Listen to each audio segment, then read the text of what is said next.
beastly justice. I figured I would put a lighthearted one on this list. This actually made me laugh while I was researching it. Beastly justice was when animals had to go to court. They were also put on trial, like a full trial. It's wild to look back at a knight and the things they had to do for their kings and queens, but the fact that they also had to get up early and attend these courts, royal courts, where a wild animal was taking the stand. And it actually happened in history. This would happen after an animal runs through town. It would attack people, being confused and all, as most animals are, but the townsfolk would actually believe that the devil was involved in this animal's scheme. Like these animals worked for Big Red himself. In 1457, villagers in France had to deal with 6 pigs who ran wild and attacked locals. They did a lot of damage, so instead of just putting the animals down or setting them free, away from your town, they took them to a real trial. There was a judge, a couple prosecutors, 8 witnesses, a defense attorney for the pigs, which I gotta say, we should do a list just on that person alone. What a weird job. These pigs were hung from a gallows tree. A knight had to formally hang pigs after a trial was concluded. The 1400s were a wild time. Your Honor, due to my client being a pig, number 9. Pressure to perform. In the Middle Ages, either partner in a marriage was entitled to coitus with their partners under any circumstances. It was called the marriage rite. This went both ways, and unless you were passionately in love with your partner and straight, this could be a nightmare. It was so sacred you could even get it on in a church and the priest would be like, yep, go for it. Failure to perform in the bedroom or anywhere was grounds for divorce, which was a huge deal at the time. Now the first problem here is a lack of consent, but the biggest problem for men who weren't inclined to sleep with their wives was impotency. There was no sympathy for men in these circumstances. If a wife accused her husband of this, then the couple would have to undergo a bedroom trial, where a crowd of wise elders, mainly grandmothers, aunts, and mothers, would watch the couple in their bedroom for 3 nights. If you were rich, this was even worse. These trials would be carried out in public, in court.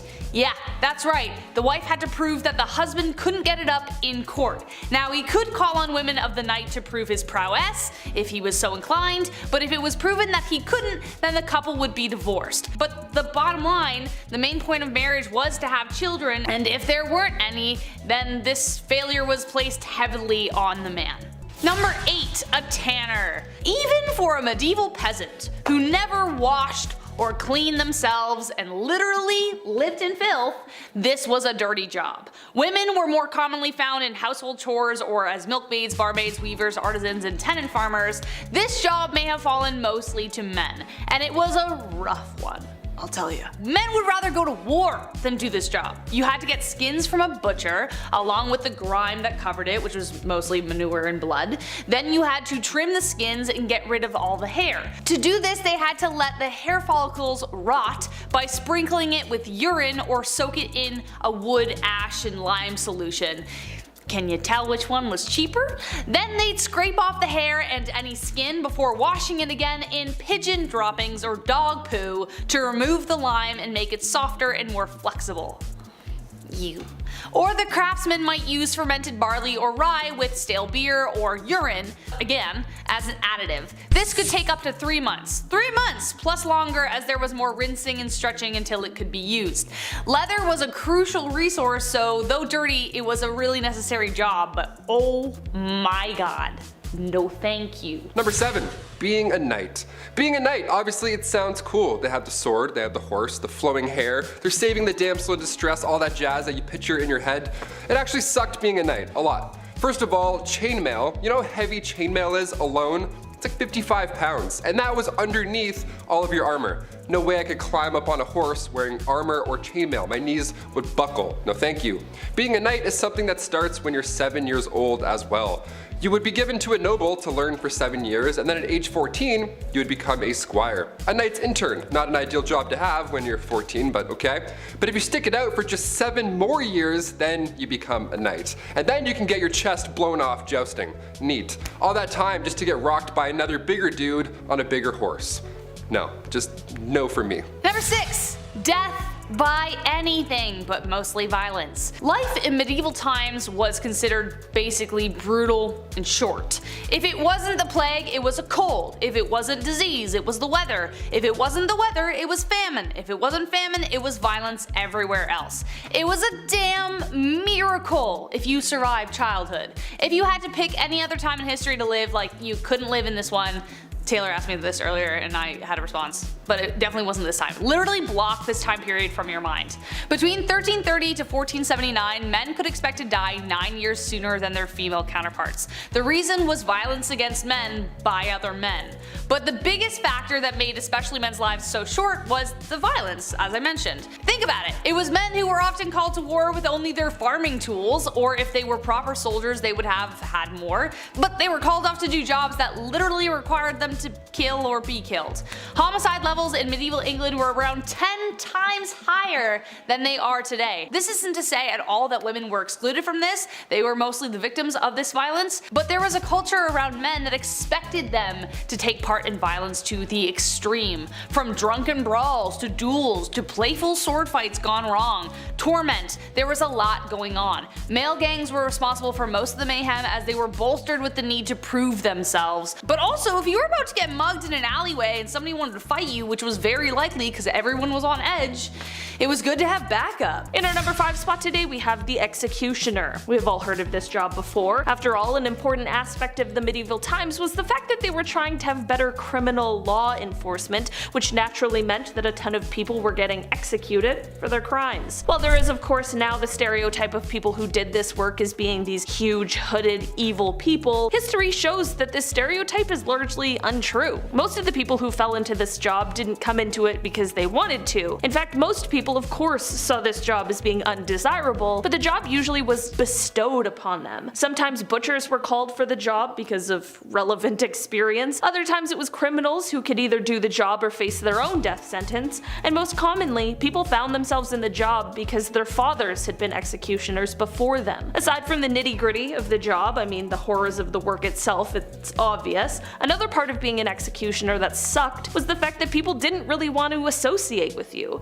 Executioners were usually on the fringes of society and outcast, sometimes even forced to actually live on the edge of town. In our number 4 spot today we have catgut. Back in the medieval times, they didn't have the technology we have now, or even the technology that was available in the 17th century when it came to making strings for instruments such as the violin, but they still did have violins around, so how? Well, in comes the invention of catgut, which thankfully is not made of cat guts, but it is made of sheep's guts. Okay, really had you in the first half there. Violin string makers during this time would make the strings by basically twisting strands of sheep innards together. Their job would require them to butcher the animal in a very careful way, making sure not to rupture the stomach or the lower intestines. The process could take hours just to get the required materials from the animal. The insides then needed to be soaked in a wood ash solution for a good cleaning, but they needed to be monitored at all times to ensure that they weren't beginning to spoil, which is horrible. From here, the drying process began, and after that, it was time for twisting. In our number 3 spot today, we have the rat catcher. Another job that really is just what it sounds like. Rat catchers had quite a busy time during the medieval times. There was a rat problem, and these rats were filthy and full of disease, and someone needed to catch them. Castles were often filled with extra grain, vegetables, and herbs in the case of emergency, and this led to the perfect environment for rats and mice. Even before the connections were drawn between rats and disease, people hated them, and this is because they would eat your food. A bad rat infestation for a person without much actually could have been a death sentence for them during this time. This meant that people really appreciated rat catchers in society, although the job wasn't a great one, was clearly risky, and also was largely ineffective. Rat catchers would sometimes try and use spells, sometimes they would use herbs as a sort of poison, and sometimes they'd even use the good old leave the body as a warning to the other rats trick. Yeah, wonder why it didn't work. In our number 2 spot today we have the treadmill operator. This is a job that sucked during the medieval times because it was boring, it's basically like a human hamster wheel, but also because it was incredibly dangerous and not for those who were afraid of heights. Treadmill operators would normally be placed at the highest point of a structure,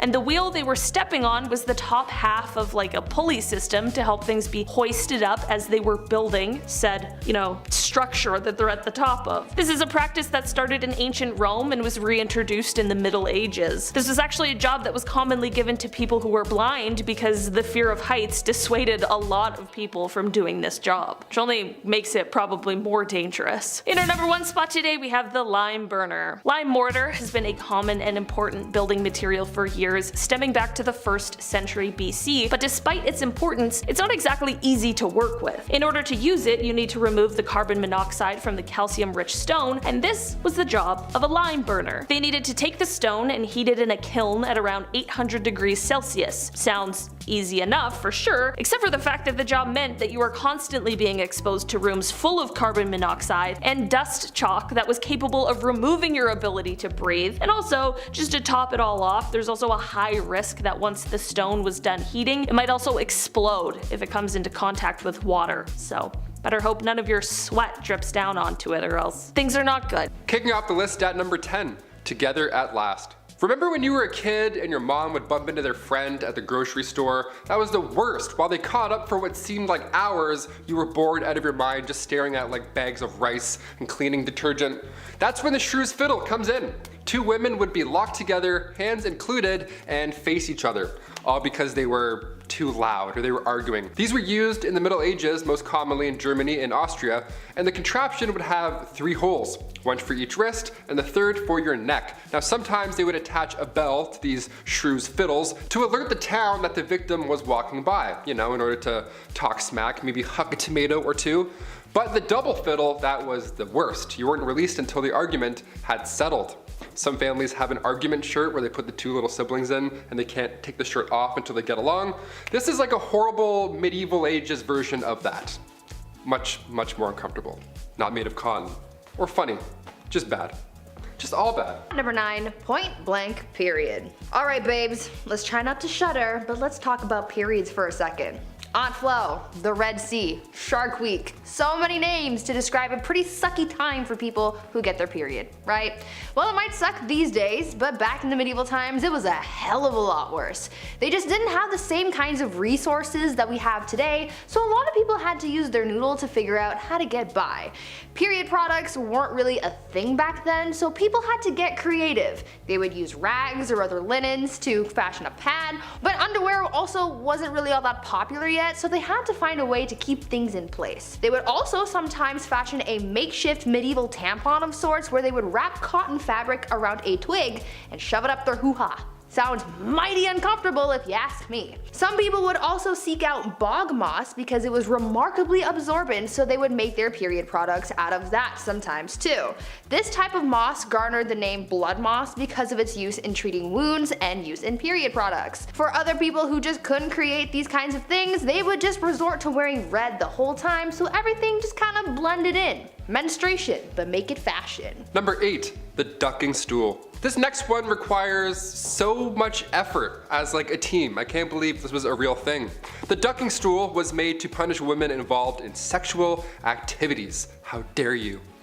Shame. Men were punished too, but if we know anything about history, it was mostly women who had to put up with this shit. There was first the standard ducking stool, so women would have to sit in this chair, strapped down while sitting outside of their home, or they were carried down the street. Humiliation at its finest. The town would be like, they had sex, can you believe it? Let's take the day off work and embarrass them now. Losers, they're the losers. So stupid, so backwards. The second version of the ducking stool was essentially the same thing, only it was ducked into a river over and over and over again to cool her moderate heat. At least that's what French writer Francois Maximilien Misson says. They should cool off all those angry villagers, if anything. I don't know, dip them in the river. They're the ones burning with rage because somebody who lives over there had sex once. It's really weird. Go home. Relax. At number 7, Satan's incarnate. Back in the medieval age, women were very much oppressed and incredibly misunderstood. I mean, they thought so many women were witches, and as time went on, the criteria for diagnosing a woman with witchitis or whatever got bigger and bigger to the point where literally any woman could be accused of being a witch for the most BS reasons.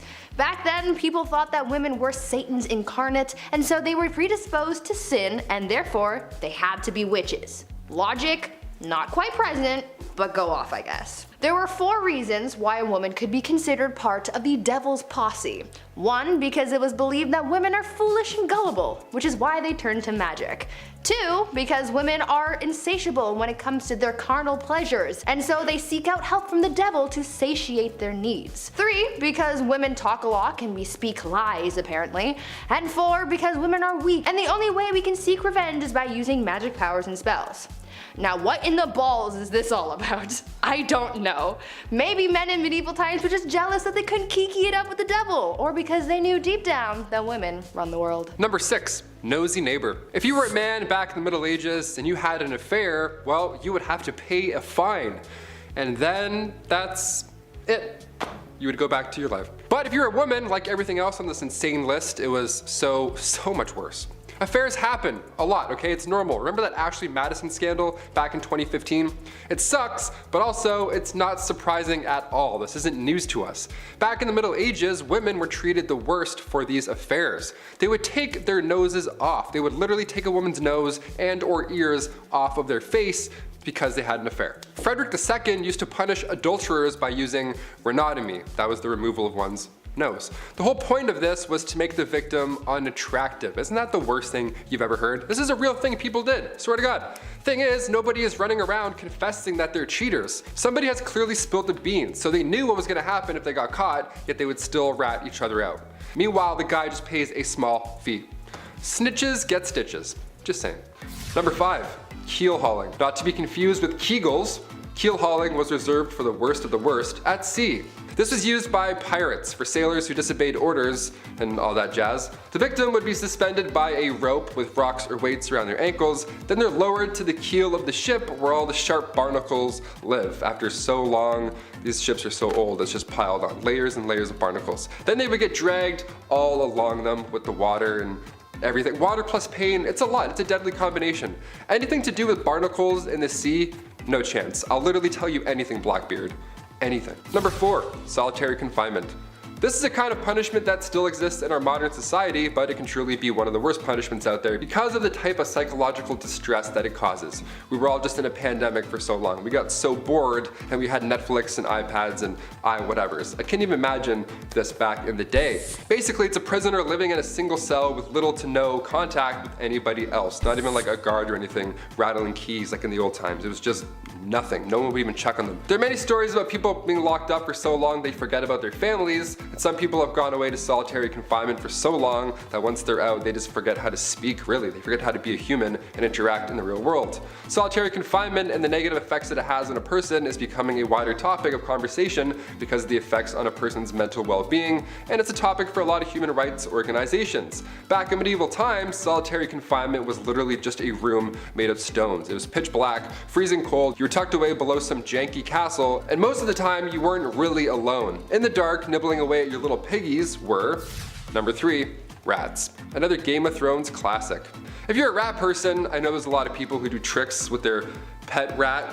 That's cool, but maybe cover Stuart Little's eyes for this one. Rats as a medieval punishment, where do I even start? Okay, this one was a punishment for the rats at the same time. What was once called a rat trap involved a man or woman being tied down to something, and then a metal enclosure would be strapped down to their chest or their stomach. Now inside this metal enclosure, there's rats, which are also just loose walking around, and the person can feel them, the little feet walking around in their skin. And this is when the person, and still in the punishment, begins heating the other end of the metal enclosure. Historically, it was hot coals that were usually placed on top, or there's a fire underneath, which quickly creates a hot environment for the rats inside. From there, the rats begin frantically searching for a way out, but because it's made of metal and they can't bite through that, they find your skin, and then that they can obviously bite through. So you can paint the picture in your head. It's disgusting. Number 2, the breaking wheel. The breaking wheel is literally just a large disc, a pirate ship wheel almost, just lying there, where somebody is then tied to it and everybody else just hammers them and beats the shit out of them over and over. But of course, since we're talking about medieval times, everything has to be a show and whatnot, so once the accused was beaten and then presumed dead, the wheel would lift up and turn just to show everybody what's up. Another way to use the breaking wheel, yep, there was more than one, again, creative folks back then, they would tie a person to the wheel and then continue to rotate it, and then all the ropes below would get tighter and tighter and twist. Kind of like the rack, but with a literal twist. And finally coming in at number 1, the brazen bull. This one takes the rat's problem and then makes it a you problem. Out of all the ones on this list, the brazen bull is the last one that I would do straight up haunting. It's also been referred to as a Sicilian bull, and basically it's not too complex. There is a bronze sculpture, often in the shape of, you guessed it, a bull. But in medieval times, it was just a big closed cauldron, and usually it was large enough to fit a person inside. Yeah, this was in a Saw movie too, I believe. That's how you know it's a good one, when it's in the movie Saw. So once the person was locked inside or it was leaned over so they couldn't get out, a fire would then be set underneath this bull, and then you can probably figure out the rest in your head. They would even engineer the bull so that when somebody screamed, it sounded like a bull's roar. How fun is that? How fun is history? I'm learning so much about history that's fun on BumbleBee. Number 10. Gucci to the socks. Mansa Musa may be the richest human to have ever walked planet Earth. The 9th emperor of the Mali Empire made his massive fortune by exploiting his country's salt and gold production. It is estimated his wealth today would be worth $400 billion US. That is a lot of money. That is a lot of shkarol. It is, however, difficult to place an exact number on his wealth, as this was a very long time ago, and it is difficult to separate his wealth from the actual monarch itself. However, in his travels, in hopes of securing new trade deals, he wanted to show off his good faith and wealth. When he arrived in Mecca, it was time for a shopping spree, where the wealthy king spent so much gold it actually ruined the economy. Yeah, it ruined the economy of Mecca. Honestly, that's just a big Bruce Wayne play right there. Imagine spending so much money, you single-handedly raised the inflation rate in a major city. And also a few others. That wasn't the only place he did it, surprisingly. He also bragged at one point that gold grows like plants where he's from. Where I'm from, it's super cold and there's lots of snow. We aren't selling snow yet, right? Number 9. Bad Vlad. Vlad the Impaler is Vlad the Impaler.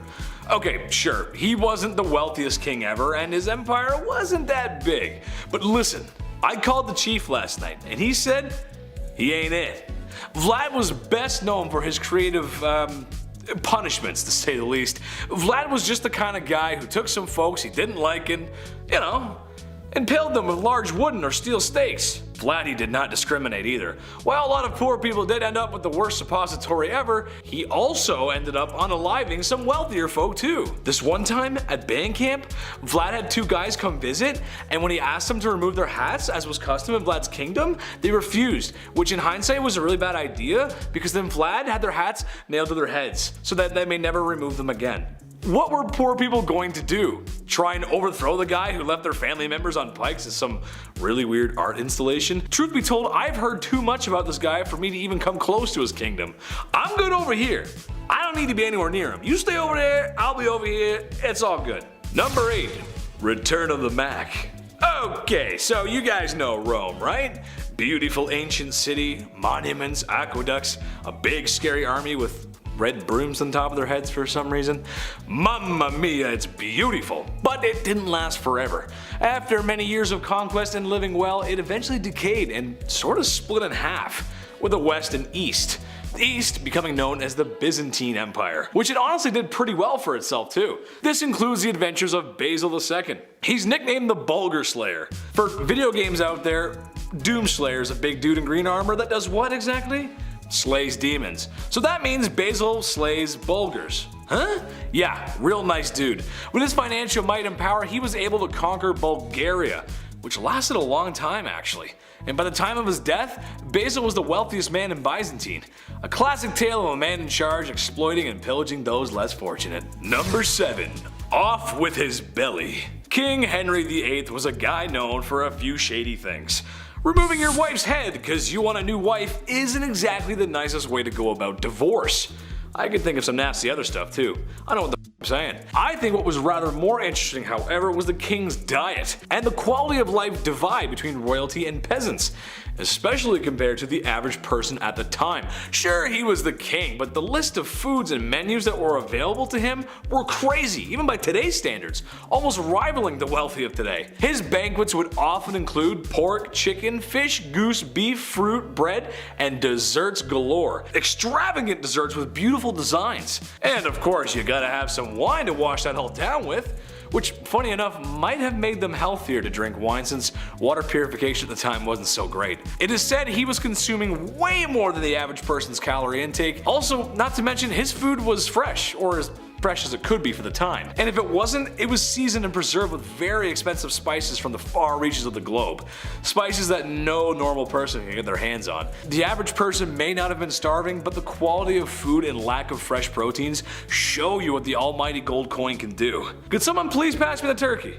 Number 6. The Cowardly Lion. Richard I was the King of England for a decent amount of time, but didn't spend a lot of time of it in England. He spent most of his time raising taxes so he could fund his international warmongering.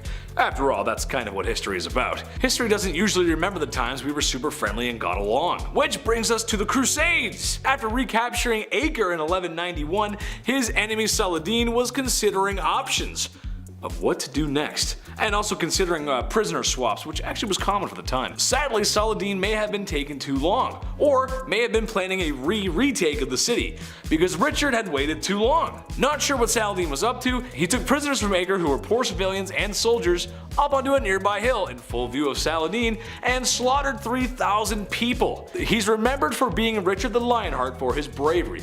All I'm saying is that it's not very brave to kill innocent poor civilians. War is hell, I guess. Number 5. The Moss. I ain't gonna come in here and tell you I know what it's like to be a woman or pretend I understand. There's been lots of great photos of humans that have been taken throughout history, but one that we miss for sure is when I was a kid and I learned what happens to women on those special couple days of every month. Not shock, just confusion. The look on my face, it was priceless. I wish y'all could have seen it. We got things mostly figured out now though, but think about the past. Medieval times, not an understanding time for ladies. There were just no products to help in that scenario. So, have you ever wondered what they did? I did. Weird thing to think, I guess, but oh well. Moss pads, yeah. Take some moss, you wrap it up in a cloth, bada bing, bada boom, now you're in business. Which actually is really smart when you think about it.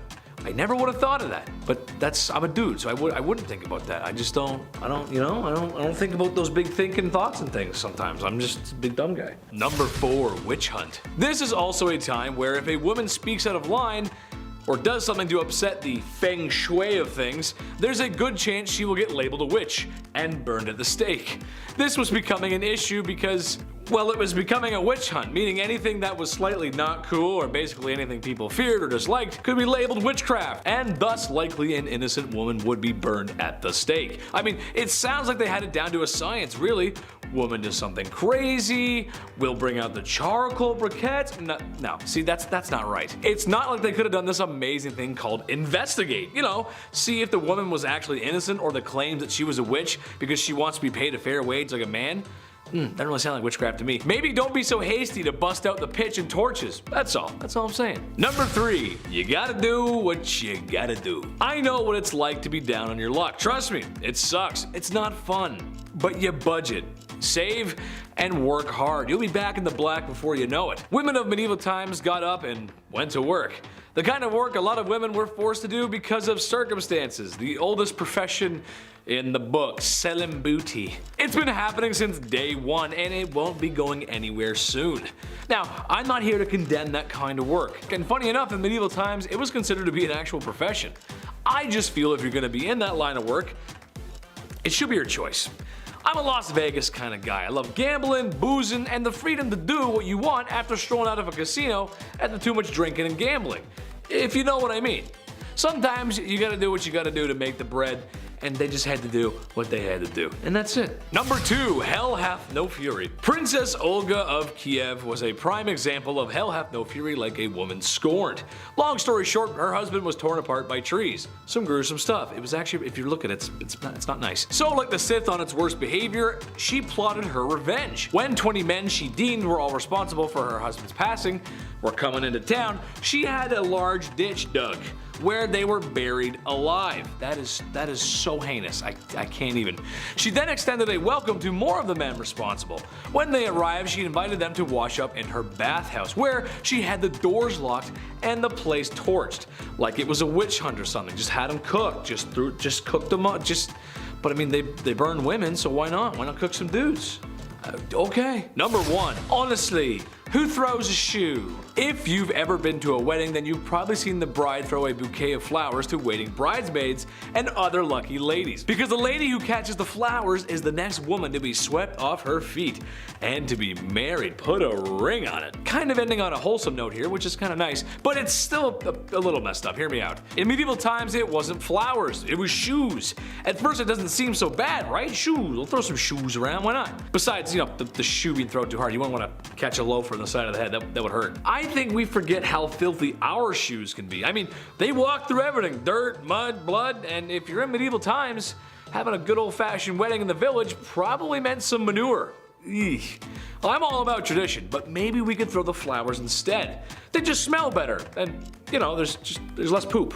Starting off this list, in our number 10 spot, we have the leech collector. This job truly is exactly what it sounds like. It's a person who is responsible for the collection of leeches. The little bloodsuckers were a popular treatment back in medieval times when just bleeding was a common treatment for a variety of ailments. Headache? Just bleed a bit. Common cold? Have I got a solution for you? Bloodletting, especially by way of leech, was actually used medicinally for thousands of years with possible ties to ancient Egypt. This medical treatment, however, of course, required leeches, which meant that someone needed to collect them. Many leech collectors were people who didn't have a lot of money, and more commonly, women. The job required wading in the water and searching for leeches, and how do you catch them? With your legs, of course. Leech collectors would wait for leeches to latch onto them, and normally would have to wait for about 20 minutes before pulling them off because they were easier to remove after getting fat with blood. How horrible. This already sounds awful, but what's worse is that after being bitten by a leech, the wounds tend to bleed more than a normal cut even would. This was great to get more leeches interested, but bad as a human who was trying to keep blood inside of their body. This job usually led to those who did it to contract illnesses from the leeches, their open wounds, or just have severe blood loss because at the time, people didn't know you could overdo it with bloodletting this way. In our number 9 spot today, we have the fuller. Wool is a clothing staple. It's been used for centuries, but back in medieval times, there was a disgusting part of the job that thankfully doesn't exist anymore, thanks to the invention of modern chemistry. Wool is naturally waterproof due to the fact that it contains oils that have been distributed from the sheep's skin, and these oils are what made the entire harvesting, carding, spinning, and weaving processes possible in these times. This is all fine and well, but the trouble comes in after all of that, because the cloth at the end of it all was coarse and easily frayed, and this is where the job of a fuller came in. They were tasked with removing the oil from the cloth. Okay, a little alkaline solution, no problem, right? Well, yeah.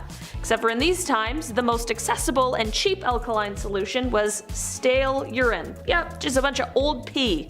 A fuller had to take this new woven material, put it into a tub full of old pee from who knows where, and then you stomp on it with your feet. And then you get no shower at the end of it either. What's a carpenter without his tool belt, right? What I mean is that fullers were also responsible for collecting their own pee to use for the wool, so they often needed to head to all the local public toilets and private homes to collect it. Just gets worse. In our number 8 spot today, we have the groom of the stool. This job doesn't sound too bad with just the title. It weirdly sounds kind of regal. I mean, it was quite a prestigious position during this time, but it also was one of the most humiliating jobs in history. In the medieval times, kings were looked on almost as if they were gods. It's their divine right. And because of this divine right, for centuries, it was deemed improper for a king to wipe his own behind after using the facilities. This is where the groom of the stool comes in. This high-level nobleman would be responsible for fetching the toilet chair for the king when nature called, and he would also be in charge of the wiping aspect of the whole thing. No bidets, I guess, back then. The groom of the stool also played a role in monitoring the king's health, as he was tasked with examining the stool just to watch for any serious changes. And should the king be having some digestive troubles at any point, the groom of the stool would always be nearby and ready to administer a royal enema. In our number 7 spot today, we have the nightman. This is definitely one of the shittiest jobs from the medieval times, and I mean that quite literally. Also referred to as gong farmers, these people had the unfortunate job of cleaning out all of the human waste from the cesspits in the castle walls, which they would then transport to a pre-arranged location where it would be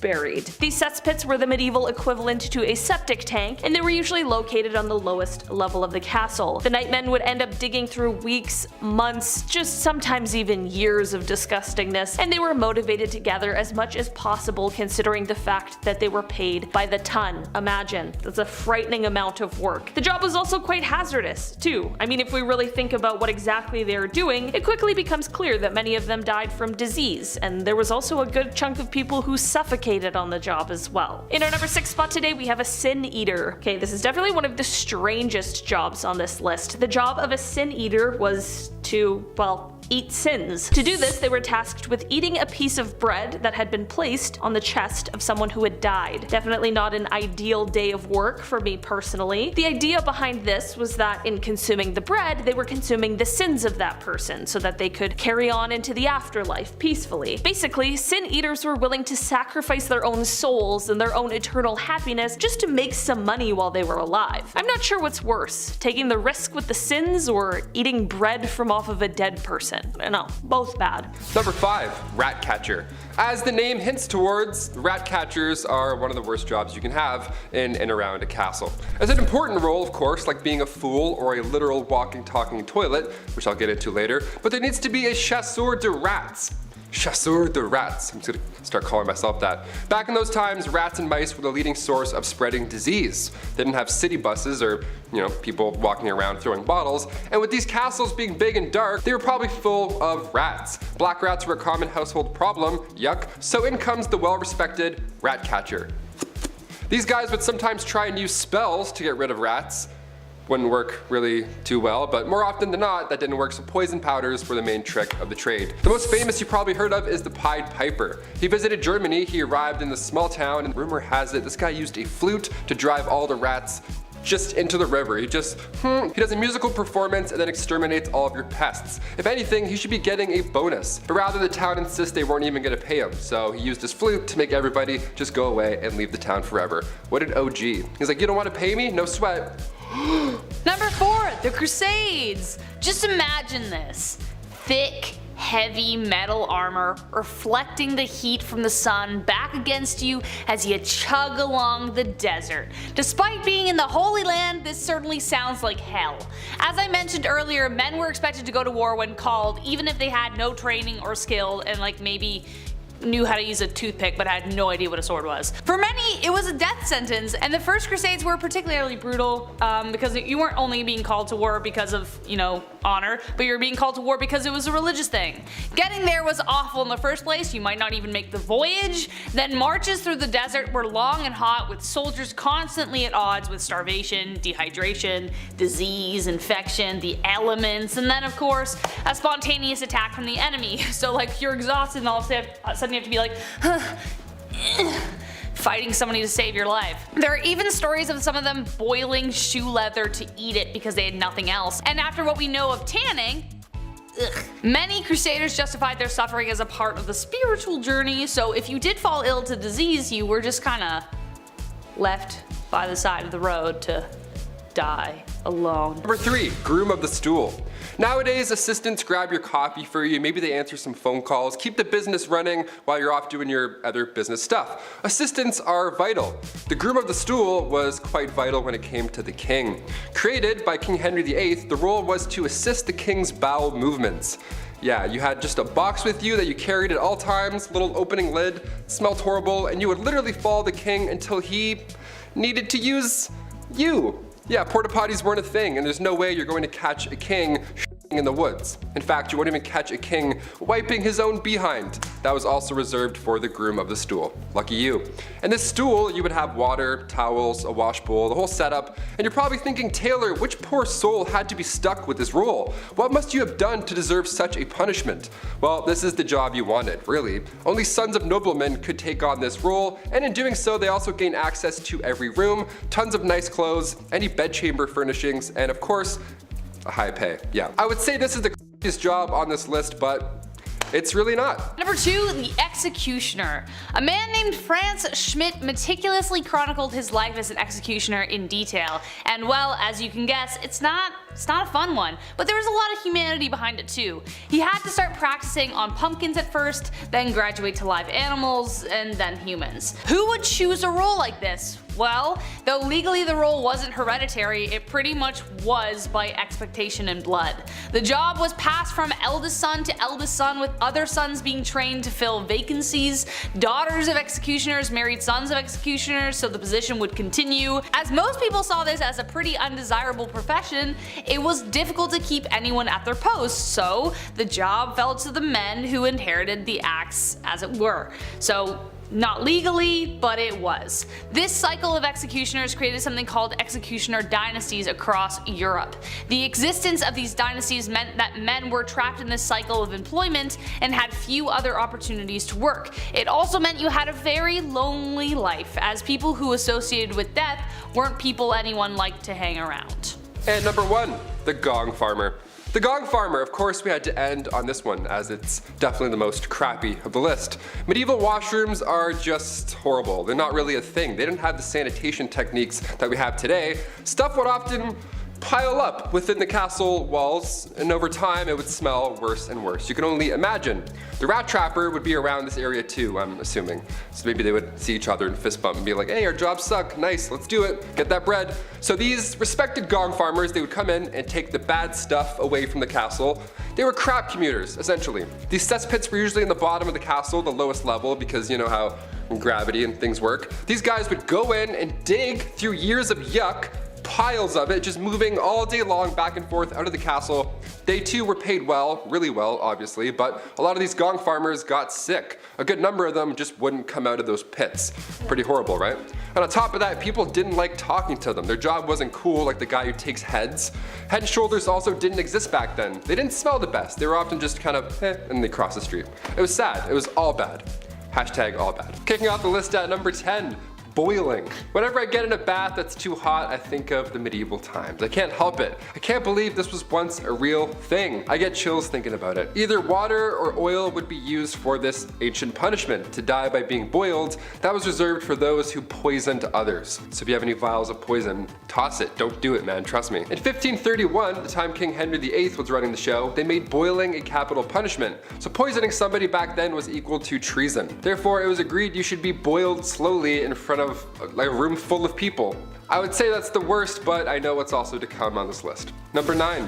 Water. Taking a step away from the worst physical thing one could possibly go through, let's take a look at how far the mind will go before it too breaks. Sensory deprivation is still around today. In fact, there's many who pay for it. Yeah, they lie in a dark tub full of salt, then they float and listen to Childish Gambino. It's a magical experience. Your senses are powerful, especially combined with water. So this dripping machine, this old water punishment, that was just all bad. You had ice cold water dripping on your forehead and your face over and over for hours and hours. Drops would be at different random times so you can predict it as well. My toes are wiggling while I'm talking about this. This is making me anxious right now. In medieval times, they would tie you down and then using a horn, a big ass funnel, they would pour 9 pints of water down your throat. So water is horrible in many ways.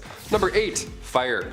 Can't talk about medieval punishments without mentioning this witchy classic. Commonly practiced in Babylonia and ancient Israel, then later on in Europe with the classic witch hunts, burning at the stake didn't come from churches, like many believe. They didn't call the shots there at all. That was mainly how small towns settled local beef. Yeah, by burning at the stake, instead of just like a fist fight at the park. Burning at the stake came in full swing way back in 1431 in France. French disbelievers like Joan of Arc, they were burned at the stake. It was crazy that they actually did this as a form of punishment. This is one of the worst medieval punishments, and believe me, there's a little bit of a silver lining here. It was quicker than most. Sometimes. Gunpowder was sometimes used so that the burning and stuff would be much faster and brighter and louder and much more horrible. A lot worse on paper, but a lot faster. So honestly, I think it's better. History is insane. Another red hot punishment used in medieval times was when the accused had to hold a red hot iron bar and then walk a few steps with it. A red hot iron bar, your hands were literally toast at that point. Here's where it gets even worse though. 3 days later, the accused would come back to the court, and then when the bandages were removed, if their hands were healing, they started to heal, they were deemed innocent. They were on the path to goodness and whatever. If their hands were still in horrible condition from, say, I don't know, holding a red hot iron bar, then they were pronounced guilty. That's how the courts worked back then. Number 7, the rack. On to something not so hot and fast, but rather dull and slow. The rack is surprisingly well known. It was originally introduced to the Tower of London around 1420. The Duke of Exeter referred to this device as his daughter. What a weirdo. It's like guys who call their car like she. It's like, okay, just a little bit too close to your automobile, man. Relax. It was an open bed frame type device where your ankles were tied at the bottom and your hands were tied at the top. Already we're off to a horrible start.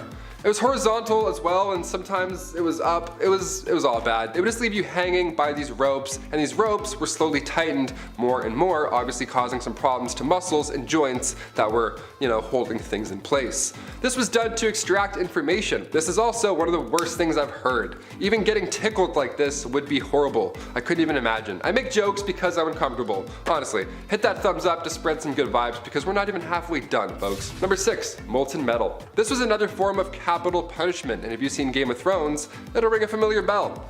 A few of these do, actually. Yikes. Metal would be heated up in a cauldron for a long time to the point where it was liquid. It was molten metal, just a soup of minerals. Look, we said this video wasn't for the faint-hearted, and here at BumbleBee, we like to keep that promise. They would then pour the molten metal on your head, or more commonly known, they pour it down the throat of the accused. Obviously, it wasn't done as a method to extract information, it was done to brutally end someone's life. Because they're not talking after that, of course. Execution by molten metal was supposedly done to a wealthy Roman general, Marcus Licinius Crassus, back in ancient times. The metal would burn your muscles and skin, literally cooking it, and then after a few moments, it would harden. Bad, not good.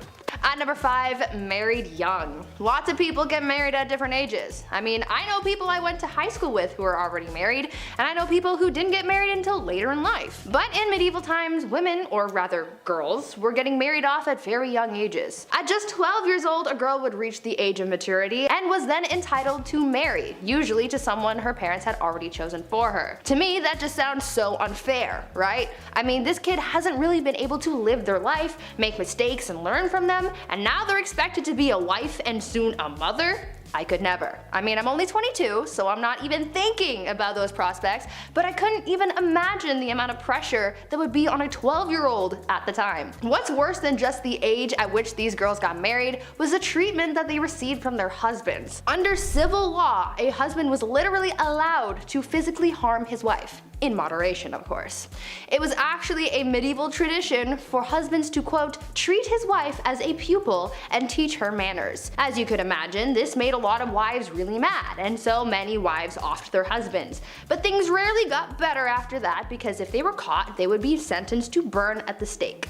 Note to self, don't get married in medieval times. Number 4, the walk of shame. We've all heard the term walk of shame at some point, but what does it really mean? And also, where did it originally come from? Well, it was originally referred to as a skimmington or rough music. I know, it doesn't mean they would blast Slipknot this whole time. This was done to wives who were bossy or overbearing. They would be forced to walk through the entire town barefoot. All those crooked, horrible stone roads, ankles just toast. It was horrible.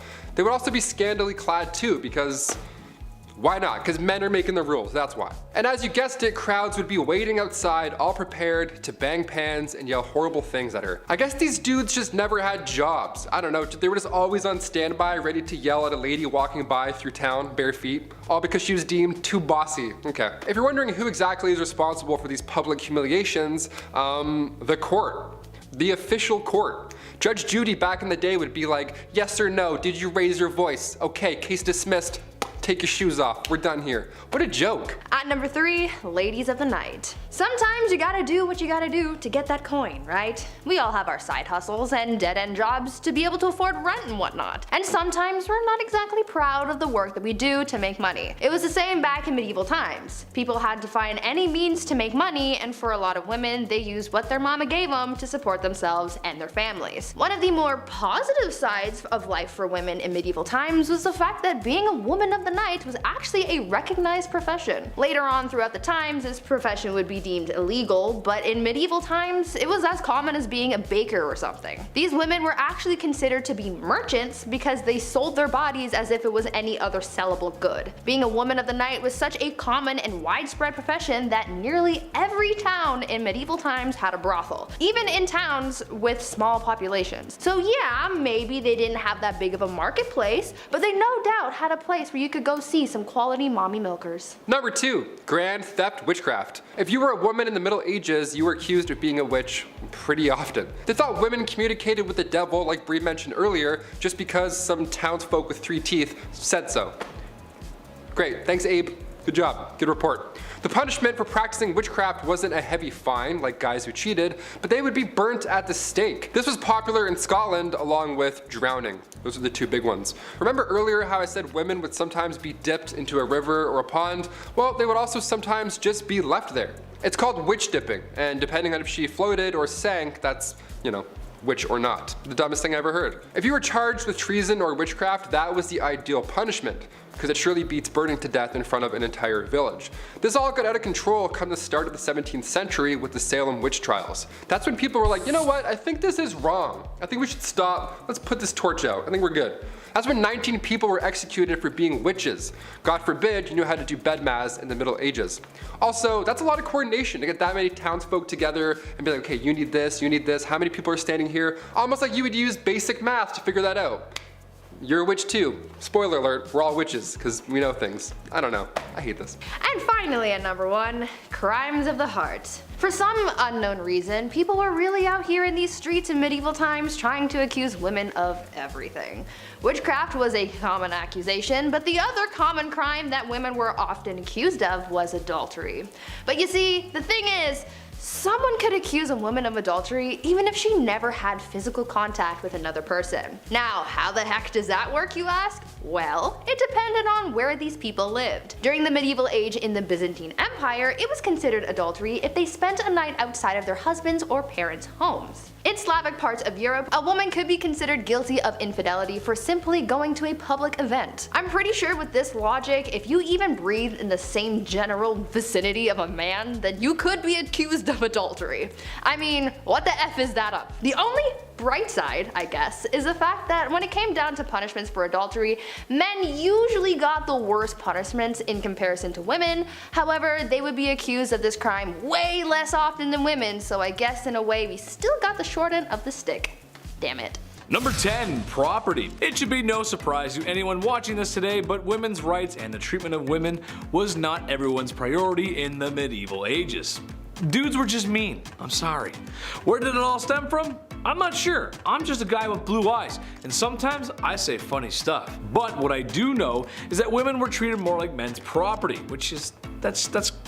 That's gross. No one likes that. Which they are not, thank you very much. Sometimes women were traded like currency for livestock animals, land, and just business dealings in general, because women didn't have a say in the matter. Like, I'll give you 2 goats for my daughter. Here you go, dude. Which is just, that's not a fair deal, dude. That's not a trade, man. Not a trade. Number 9, promising young woman. Remember when I said if I talk about medieval times, I was gonna bring this up?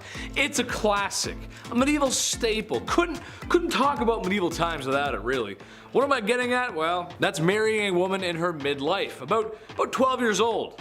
Yeah, I know, it's gross, deplorable, despicable, naughty, and just unsavory. Okay, so people only lived to their mid-30s and 40s back then, so time is of the essence. Sure, I get it, but come on, man. I am hereby banning any cradle robbing or diaper sniping. That includes the dudes who out of high school and they're dating a woman still in high school. I'm banning it, that's it. Chetty says no. Number 8, bedroom watch party. Okay, let me paint the scene for you. It's 2009. You just finished pre-drinking and watching the latest episode of Jersey Shore with your friends. There's enough hair product in your hair to keep a bowl of lime jello still. You slap on some Uggs and head to the club. You meet someone who's cute AF. Maybe it's the tequila, maybe it's the apple bottom jeans, but you want to come home with this person. Instead of making it to your bedroom, a bathroom nightclub is now your domain for love. People walk by and witness your actions. but you do not care because this is your life and it's 2009 and you can do whatever you want. Okay, so that, but medieval times. Yeah, it's not a nightclub, but people would just come into your bedroom to witness that you went through with it on the marriage. Nobody wants that. That's just weird. That's not normal. Come on in. Me and my wife are about to... Come on in. Number 7. The Hunger Games. In the not so common case of a woman trying to divorce her husband because, you know, she's most likely not being treated very well and she's just not allowed to divorce and it's really just a messy time for women. How do you lose a woman? You forget to cherish her. Or you fight in combat to determine who wins the divorce. And by winning the divorce, I mean whoever wins lives. Yes, this was something that was actually done in medieval Germany. Basically, there's a little arena. Husband gets put into a hole to make it fair, I guess. There's a sack of rocks and a club, and then you just full send it and start swinging at each other. I feel like most divorces suck. Not that I would know, I've never been married, but I mean, come on, are the married people really telling me at home right now that they want to swing rocks and clubs at each other? I don't think so. Number 6, gross. Genghis Khan, maybe the most down bad dude to ever get on a horse and do what he did. Well, maybe except Arthur Morgan, but he's not real, even though I wish that chiseled, handsome, rugged man was. Despite my daydreaming fantasies, I'm here to talk about a really bad dude, Genghis Khan. Medieval conqueror and womanizer. He had so many wives, who a good portion of which were forced at sword point to be his wife, and husband and wives were not exactly sitting around the couch watching news together back then. They did the deed, whether or not both partners signed off on it. What I'm getting at is he had so many offspring that his DNA is still with us today. 0.5% of the male population on Earth are descendants of the Mongol warrior. That's over 60 million dudes. That's just insane, bro. Number 5. Nothing is true. Everything is permitted. The Medici family didn't exactly live around the medieval times, but fairly close. That being said, the family is something similar to the Kardashians of today. No, not a hit reality show based around wealthy women who sit around their mansion all day looking for a good verbal argument. No, but rather a well-known family who had extreme wealth and as time went on gained a lot more wealth and power. The Medici got their wealth by being successful bankers. And when you got money, you got power. And they owned a lot of property and had clients in multiple cities. Some family members would later become royalty like Catherine de' Medici, and even more powerful by some family members becoming next to the Lord himself as the Pope. Which, if you're into that sort of thing, you would know how serious that position really is. What I'm getting at is, you don't get that powerful without breaking a few eggs. They used money and power to manipulate, and they got their way. Number 4. Diaper sniper. Alright, this one's messed up, but that's just how things were. Marriage is a beautiful matrimony between two loving people that has a harmonious, lasting lifetime. Tell that to people in divorce court and see where that gets you. While we may marry for love today, things were a little bit different back in ye olde times. Marriage was oftentimes a business opportunity or a peace treaty of sorts, and other versions of marriage would have you on a certain Dateline show with Chris Hansen. I'm talking about girls getting married at the old refined age of 12. Yuck. It's just how it was. At the time, that was considered the age of maturity, but I mean, if you only live until you're 35, it kinda makes sense, I guess. While most of these cases are from poor people, at the end of the day, they were women and simply could not own business and property that men could. So it's in the best interest that a wealthy man marries a poor girl. Gotta do what you gotta do, I guess. Number 3, dyslexia for cure found. I don't know about you guys, but sometimes reading can be really hard. You've seen my blooper reel. I mean, I went to school, I got my grade 10, and that's really cool. Maybe soon I'll be able to go to college and get my PhD. But I wasn't a big fan of school, I just like to hang out with my friends. But then again, I did have the opportunity to attend school. The same cannot be said for poor peasants in the medieval age. Some wealthy kings would go as far as to ban the serfs from learning to read. Wouldn't want your population to be too smart, they might overthrow you after all. And sorry ladies, that means you aren't going either. Schools were boys clubs, no girls allowed. The richest of families could have their son sent off to be a squire and eventually enter knightship for their royal throne. But this was for the very rich. I can't help but think that I would look good in all that metal armor though. Give me a sword, a shield, noble steed. Assuming the wealthy would let me go to school. Please sir, could I learn to read? Number 2. Do you require a bowel movement, sir? Kings will be kings, and sometimes they do some things that shouldn't be things. Meet the royal groom of the stool, a man who must follow the king around with a ye olde porta potty, or really just a bowl, where he would be ready to assist the royal in a release of his bowels. Originally created by King Henry VIII, the groom's job was to assist the king with a box to relieve himself, also carrying towels and water, even monitoring the outcome of such daily events. After all, he's the king, gotta keep tabs on his diet. It's also rumored that the kings may have even required assistance in hygiene after the fact, which, I mean, come on, I know we all need help sometimes, but that's a tad much. With all the disease and not hand washing at the time, I'm not really sure anyone ate food ever again. Number 1. Dead end job. Wiping a royal bum is tough, but cleaving a man's head from his body kinda sucks too. The rich uphold the law, and that means when it's time for the death penalty, somebody's gotta do it. Somebody with less money and somebody who might not have a choice, as professional unalivers at the time often were handed down the blood-soaked acts of their kin. On one hand, you have law and order that is respected. On the other hand, you have a profession that sees law and order through, but is not that well respected. Makes sense that the job kinda sucks though. Unalivers often had to practice their skills and eventually work their way up to the real McCoy, practicing on pumpkins, animals, and eventually criminals. If they got it wrong, i.e. too many swings of the axe, people would rush and attack their unaliver. Despite what movies and cartoons may make you think, these people did have empathy for what they were doing, and because of their social status, a lot of them lived lonely lives. Kicking off the list at number 10, leave. One of the first things you'd want to do if you magically were able to travel back to the Middle Ages is come right back. Yeah, it's not knights in shining armor and drinking unlimited IPAs in a heated cot. It was the Dark Ages. It sucked. More often than not, if you lived through the Middle Ages, you never left your village. Because where would you go? The world is also dark and dangerous. Nothing's built yet. You can't warm up in a coffee shop until your Uber arrives, right? Most travelers just slept outside or under some bushes. Records from that time show that the average person didn't travel in their entire life. The rest of this list should also explain why. Number 9, forget a watch. It's pretty easy to find out what time it is today. You can check your smartphone, you can check your watch, you can check your smart watch. We have everything. We don't even have to adjust the hours anymore during daylight savings. That's how easy it is now. You don't even notice anymore. You're like, why is it all of a sudden? Oh, got it. Apple, so good. Back in the Middle Ages, obviously it was harder to check the time. Minutes didn't even exist yet. Yeah, that tripped me out when I was reading this. The day was divided by 7 long hours. They used water clocks, sundials, all that jazz, but none of them could really tell time to the minute. That long ago, the idea of a minute wasn't a thing. Christian monks were on a tight schedule for work and prayer, so they were actually the first recorded timekeepers in medieval Europe. Imagine being referred to as the recorded timekeeper. What time is it? I'm like, 8. They're like, yo, he's good. Let's get the f out of here. This guy's so good. Even so, the length of those hours depends on what time of year it is. Winter and summer months matter. As a Canadian, let me tell you, these dark, cold winters really do suck. It gets dark at like 4 p.m. now. Finish work, I'm like, well, I guess I'm going to bed. I don't know. Number 8, forget a mask. The plague made a mark on humanity in the Middle Ages. Back then, they didn't wear a mask and social distance. When Europeans were hit with the Black Death in 1348, fleas carried by rats were mostly to blame. Around 1/3 of the population was killed, and it was easily contracted.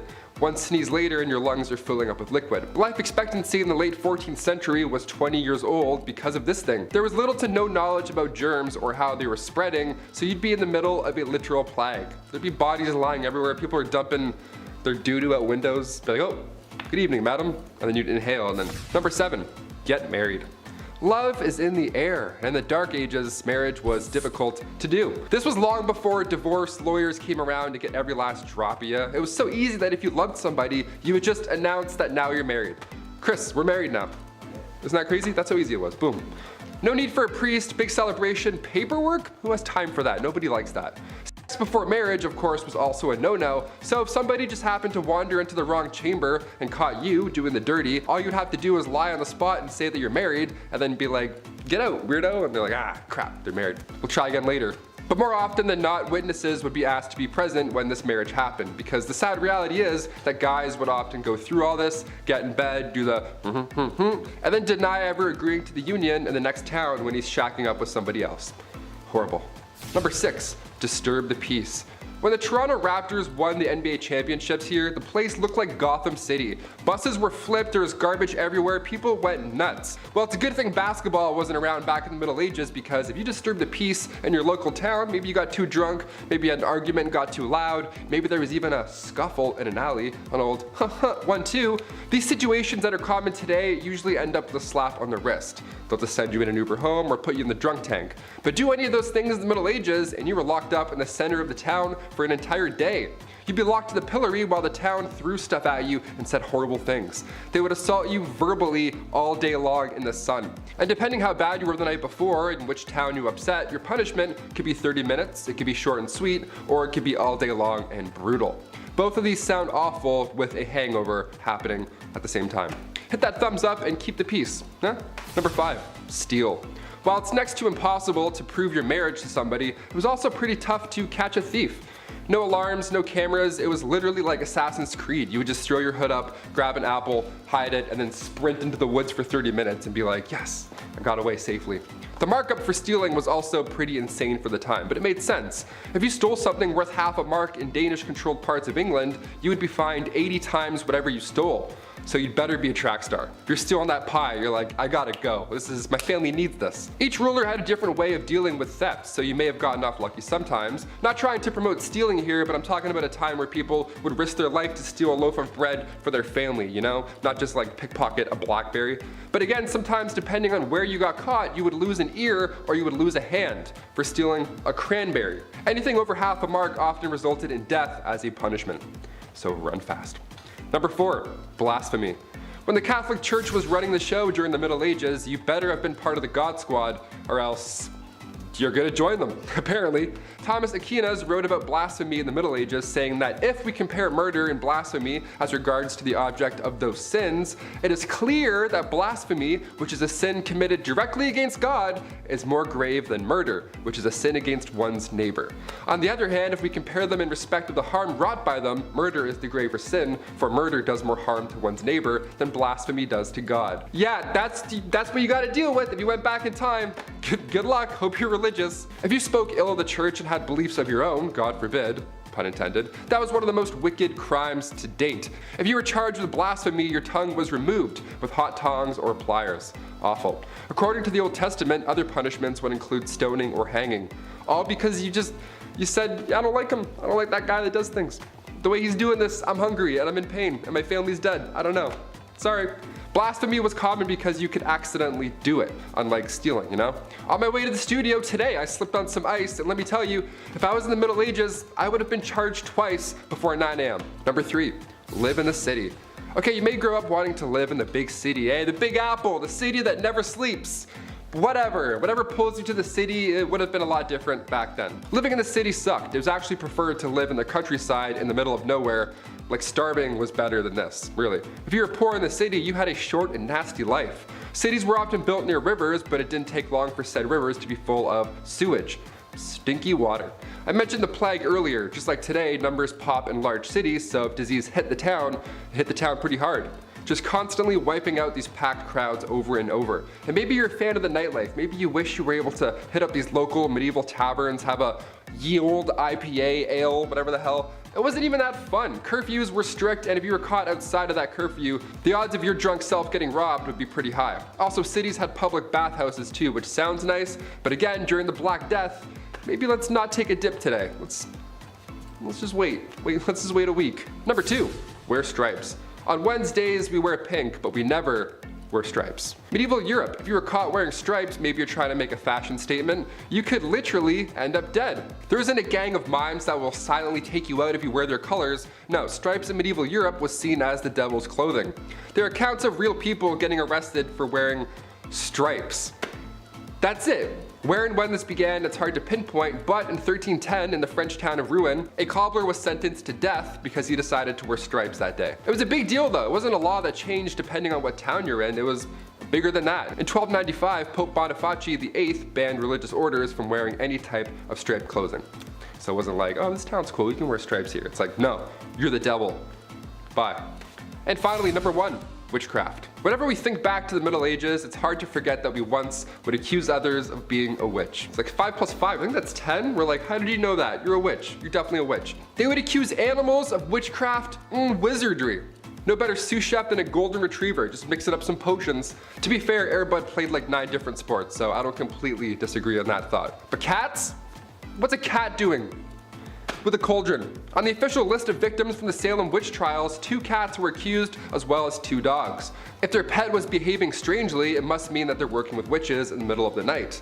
Nothing to do with the poisoned rye just all over the floor. It's for sure part-time witch. Villagers believe that witches traveled at night not by broom but by riding on the back of your furry friend. And it also wasn't just dogs or cats. They thought witches rode pigs, wolves, dogs, even turtles. Imagine a witch riding a turtle. I'd be like, I'm good, I'll beat you there. Even so, if you were convicted of being a witch, you had to confess. If you confessed to being a witch, your life was spared, and oddly enough, if you refused to confess, then you were executed. In the meantime though, being a witch and all, your head was being dunked in water, you were sleep deprived, these horrible torture methods were used until you were so broken that eventually you just admit to being a witch. You're like, fine, me and Airbud, we witch it up, happy, and then you're fine. If you were suspected of witchcraft, you also had to get naked in front of all these creeps while they looked for the devil's mark. The devil's mark being a birthmark, or a mole, or freckle, blemish on the skin, whatever. All signs of making deals with the devil, apparently. This thing I would have gone to jail for sure for this one. I would have been dead for this, that's huge. At number 10, watching consummation. Back in medieval times, depending on the century, weddings either meant a lot or meant nothing at all. If it was the early medieval age, then no one really gave a hoot about marriage, and I'll get to that later. But later, in the medieval age, marriage became a holy sacrament, and this sacrament had to be consummated. On the night of the couple's wedding, they would do the good old brown chicken, brown cow, boom boom pow, OMG wow, which could have been a positive or negative experience depending on circumstance, but it was also a little weird because there would be people watching it all happen. That's right guys, after the ceremony and reception, people would follow the bride and groom up to the bedroom and be like, hey Joe, grab the popcorn, we're watching the live showing of 50 Shades of Grey. And Joe would be like, yo bet, and then that's exactly how it happened. Anyways, this was all done so that there were witnesses to the consummation so that the marriage's validity could be backed up. So if anyone tried to deny that their marriage was legit, Joe with the popcorn would be able to back up the bride and groom and confirm that everything happened. Kinda kinky, kinda weird. Number 9, dowries. Today's weddings are so insanely expensive. I don't know if it's ever gonna happen for me, for that reason alone. But, you know, they kind of replaced the dowry altogether. But what was a dowry? It was a set of assets, money, material, goods, real estate that would be given to the groom once the couple united. The purpose of the dowry was to entice a groom to marry the bride if he wasn't already attracted to her. A kind of, we will pay you to marry our daughter kind of vibes. But it also acts as a kind of insurance for the bride. Should the marriage end in divorce, the husband is expected to pay it back. So yes, there were indeed take-backsies if things got really bad. Though considering divorce and annulments were rare and the money really never belonged to her, not the best rule to live by, but the groom would also pay something called the bride price or bride wealth. The groom was expected to pay a sum either in assets or money to secure a lady's hand in marriage. This implied security for the bride and their family. But yes, in both accounts, technically, a bride could be bought and sold for whatever price the family/groom deemed appropriate, so really just a marriage pawn. On number 8, shotgun wedding. Marriage and weddings back in the medieval ages were practiced very differently compared to today. Back then, people started getting married and having kids very, very young. Usually, girls would be married off as soon as they hit puberty, so around the age of 12, and they would start popping out as many spawn as possible because the high infant mortality rate made it very difficult to grow a family. On top of the duty to further the population, these marriages weren't for love. Arranged marriages were the norm back then because it was mostly used to join families for status or alliances, or because your dad owed Billy from down the block a favor and he offered you to his son Billy Jr. Marriage ceremonies were also very different back then. Because marriage wasn't as big of a fuss as it is now, it didn't matter where you got married or how soon. You could get engaged in the morning and be married by lunchtime if you really wanted to. Most people didn't need permission to get married, so they could hold the ceremony anywhere. Marriage ceremonies could be held in places like pubs, in the middle of the street, or even in bed. Because of this, it made it really hard to know who was married and to whom until the 12th century when it was declared a holy sacrament that must be observed by God. Number 7, no objections. So obviously, with a lot of people marrying willy-nilly, a lot of marriages mostly made people miserable. Maybe.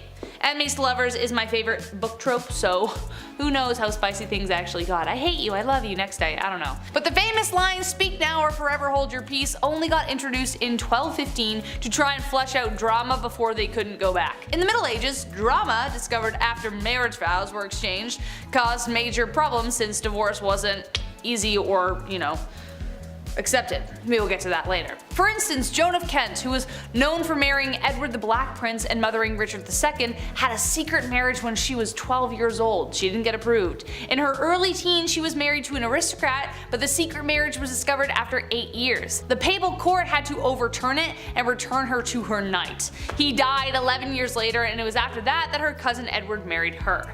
Wouldn't it have been nice to know that little detail before she married the aristocrat guy? Yeah, probably would have saved a lot of heartbreak. Hence why the speak now or forever hold your peace was introduced. At number 6, shoes! Back in the days of old, shoes were apparently a huge staple in society. They were pointy and weird and expensive and complicated and were even integrated into marriage practices. During the wedding ceremony, it was a tradition for the father of the bride to take one of the bride's shoes and give it to the groom. The groom would then tap the bride on the head with the shoe in a token of his authority. But the shoe traditions don't stop at bopping people on the head like little bunny foo-foo. You know how these days there's a tradition of throwing the bouquet at weddings, and apparently whoever catches it is the next to get married? Well, that tradition sort of came from the medieval tradition of throwing shoes at weddings. Instead of throwing flowers, brides would throw shoes at their bridesmaids to determine who was next to walk down the aisle. Now, this whole bride throwing things idea has failed me before because I caught a bouquet once and I'm as single as ever, so maybe someone needs to chuck a shoe at me or something this time. Please. Number 5, the bedroom trial. So divorce, again, wasn't a thing. On the upside of dying early, it potentially meant that you weren't locked in a marriage for too long. If the marriage did end, it wasn't a divorce, it was an annulment, which was very expensive. A common reason this happened was due to consanguinity, which was close relations by blood or marriage, which was forbidden. Other grounds would be adultery, leprosy, and impotency. Also failure to concede to the marriage debt, which was the obligation for both spouses to engage sexually. It actually didn't matter where this happened, you had to do it even if it was in a church. It was a big deal. Enter the bedroom trial. Court cases from the 14th century show records that bedroom trials took place that would determine whether a marriage should continue. The bedroom part is exactly as it sounds. The man and the woman were placed in a bed together and were to be watched by the wise women for several nights. If over the course of the night the man's member remains of no use, i.e. impotence, then it was determined that the marriage should end. But the wise women were most likely either complete strangers or the groom's grandmother. So I doubt that would have helped with the getting it up part. Poor guys. At number 4, marrying the country. If you married an entire country, does that count as polygamy? Are you technically married to everyone in the country or just the one country as a singular unit? These are the shower thoughts that I wish I could ask medieval queens, but unfortunately they died a long time ago, along with their marriage secrets and probably some recipes for poison too. Back to this whole marrying the country idea though. Back in the medieval age, when someone became queen, they had to get married more than once. For them, it wasn't just about marrying their spouse, they also had to marry their country. This process was called consecration, and it was something that a ruler had to go through in order to be a legitimate queen. The queen would go through a symbolic marriage to the realm, complete with prayers and a blessing and a ring and a crown. It was essentially like a real wedding, except the groom was a nation of people. Sounds like a happy marriage to me.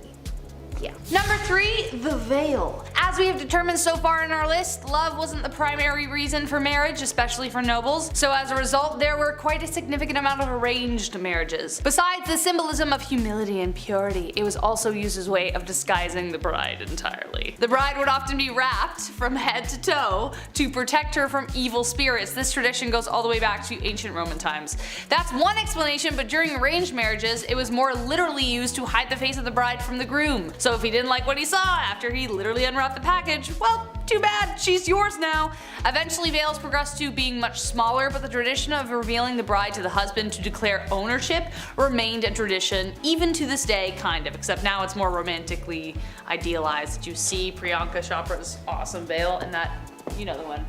At number 2, long distance marriage. You know how during the pandemic people started having Zoom weddings? Well, in a way, people have been doing something similar since the medieval ages. Back then, a lot of weddings were simply for political reasons, and so a big ceremony was rarely needed. So when two people from different kingdoms were getting married, they didn't necessarily need to be there for the wedding. Instead, they could send proxies and have someone marry their new spouse on their behalf. This would be the legal binding of marriage, you know, the paperwork side of things. But once both parties could finally meet in person, then they would hold a second ceremony with all the pomp and circumstance that you would expect. And yes, it still included the whole watching the consummation thing. Ew. This proxy marriage actually happened to Marie Antoinette, and her brother was her proxy until she could get to the formal ceremony. So now we know that even back then, you didn't have to show up on time to your own wedding, and you could just get someone else to do it. Sounds a little cold to me, but like I've said before, love is dead, and it died a long time ago. Mic drop, thank you. Number 1, last but not least, and this is the most messed up, the Lord's Right. This one is definitely the most messed up tradition, and I don't even know how it was justified in the first place. Like, why was it even in place? Someone clearly made this happen so they could piss people off. The last thing anyone wants at their wedding is someone interfering with the wedding night. As we know, people for the most part had to observe the ceremony, but the Lord's Right was something even more horrific. The droit de seigneur was a feudal right that existed in medieval Europe that gave the lord of the land the right to sleep with the bride on the first night of the marriage. That's right, so most often they would take the bride's virginity. Now, just how often this right was carried through is debated, but if your lord had a particular vendetta against you, it wouldn't be surprising. This right could also extend to a lord taking the virginity of every woman in the village, even if they didn't want to get married. It was ridiculous. However, late Middle Age and Renaissance era texts don't clearly determine whether this practice ever occurred. Texts from 15th century Switzerland references the Lord of Mar demanding the right of the first night or a hefty fee, so either you pay for it or I do it. The droit de seigneur was depicted in Mel Gibson's Braveheart, which added to the infamy of the idea, but no physical evidence determines whether any lord actually did it, but it did technically exist.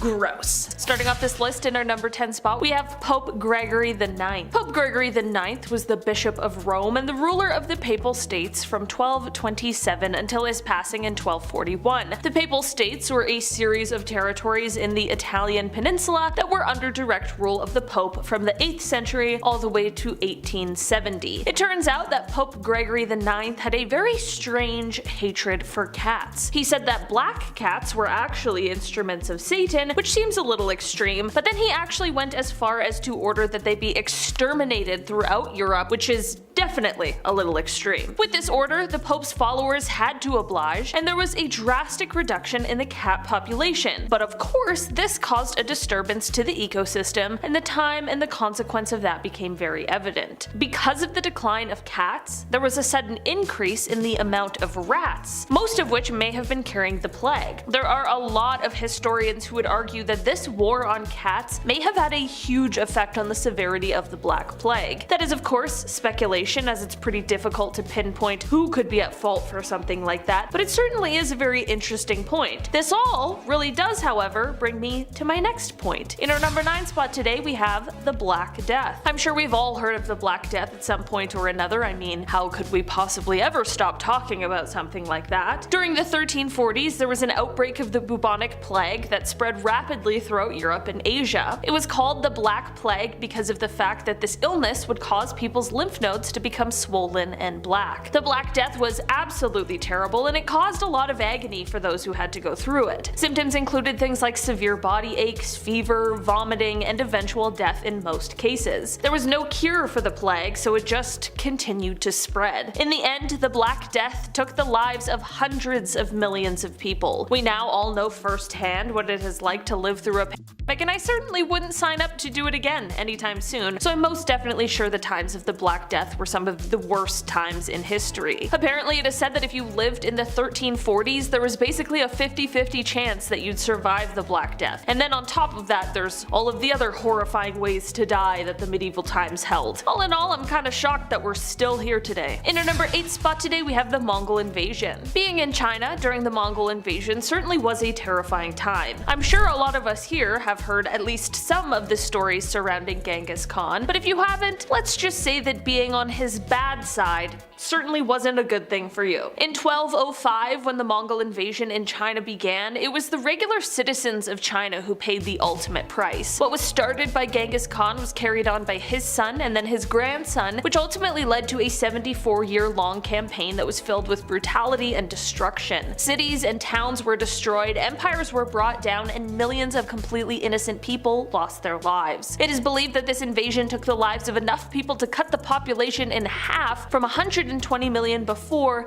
to just 60 million after. Anyone living in China at this time would have had to live in absolute fear of being killed for something that you really had nothing to do with. That would be awful and absolutely terrifying. In our number 7 spot today we have Pope Formosus and Pope Stephen VI. Pope Formosus was the ruler of the Papal States from October 6th, 891 until he passed away on April 4th, 896. After his passing, Pope Boniface VI took his place as ruler for just a few weeks before he also passed away, which then left Pope Stephen VI as the ruler from then on until his death. After this whirlwind April of 1896, things got even weirder. Before his passing, Pope Formosus had sided with Arnulf of Carinthia against Lambert of Spoleto, which was definitely not okay with Pope Stephen VI. So, once Pope Stephen VI gets to the place of being the ruler, he gets the people to exhume the body of Pope Formosus so that he can put him on trial. I feel like this is very gross and very unnecessary, but this really is the type of stuff that went on in the 800s. They propped the body up for trial and had a deacon answer questions for him since he obviously was unable to do that himself. They ended up finding the corpse guilty, which seems a little unfair, and they actually went as far as to strip the body of its sacred vestments, took 3 fingers from the right hand as they were the blessing fingers. They dressed the body in regular people clothes instead of the clothing a pope would be buried in, and then they reburied the body. If this poor man's body hadn't been through enough, it was later re-exhumed again and thrown into the river. If this story wasn't already wild enough, this whole debacle is actually what would later end up getting Pope Stephen imprisoned and then killed. Alright, so I guess the other pope had his justice in the end. I don't know, man. In our number 6 spot today we have King Charles VI.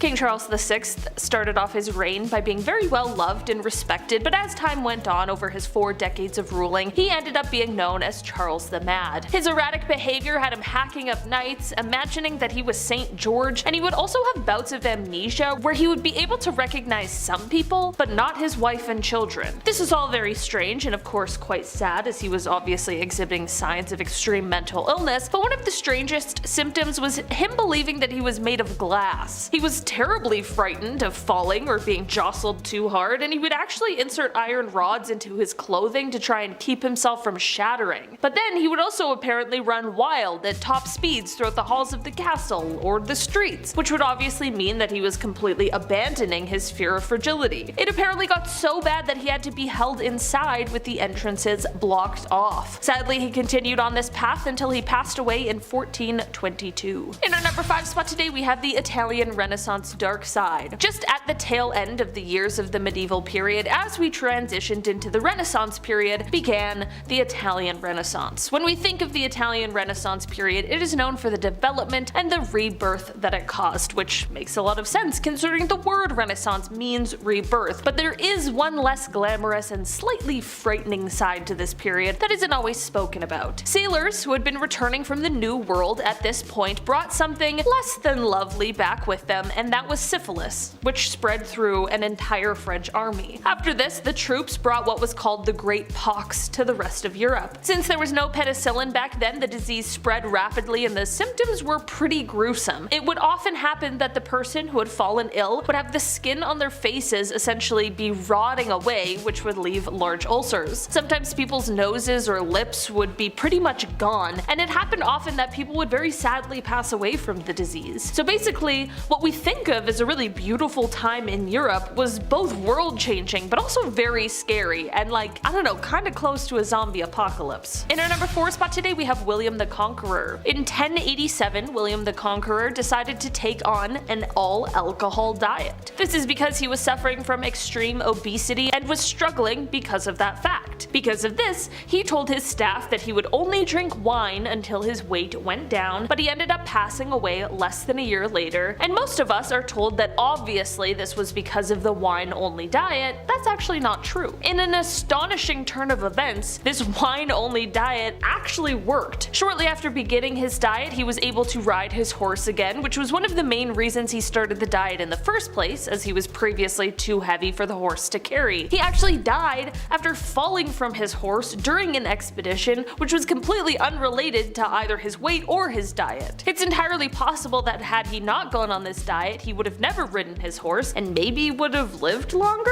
Truthfully, who knows? But I suppose in a very roundabout way, he did still kind of die from his wine-only diet. In our number 3 spot today, we have Olga of Kiev. Olga of Kiev became queen regent in 945 CE after her husband was killed, and during the time her son was too young to rule just yet. Olga knew that once her son was old enough to be crowned king, her power would be taken away, so she needed to see her wishes carried out before that happened. Her wishes included the capturing and killing of those who took the life of her husband, which was carried out by using scalding hot water. Yeah.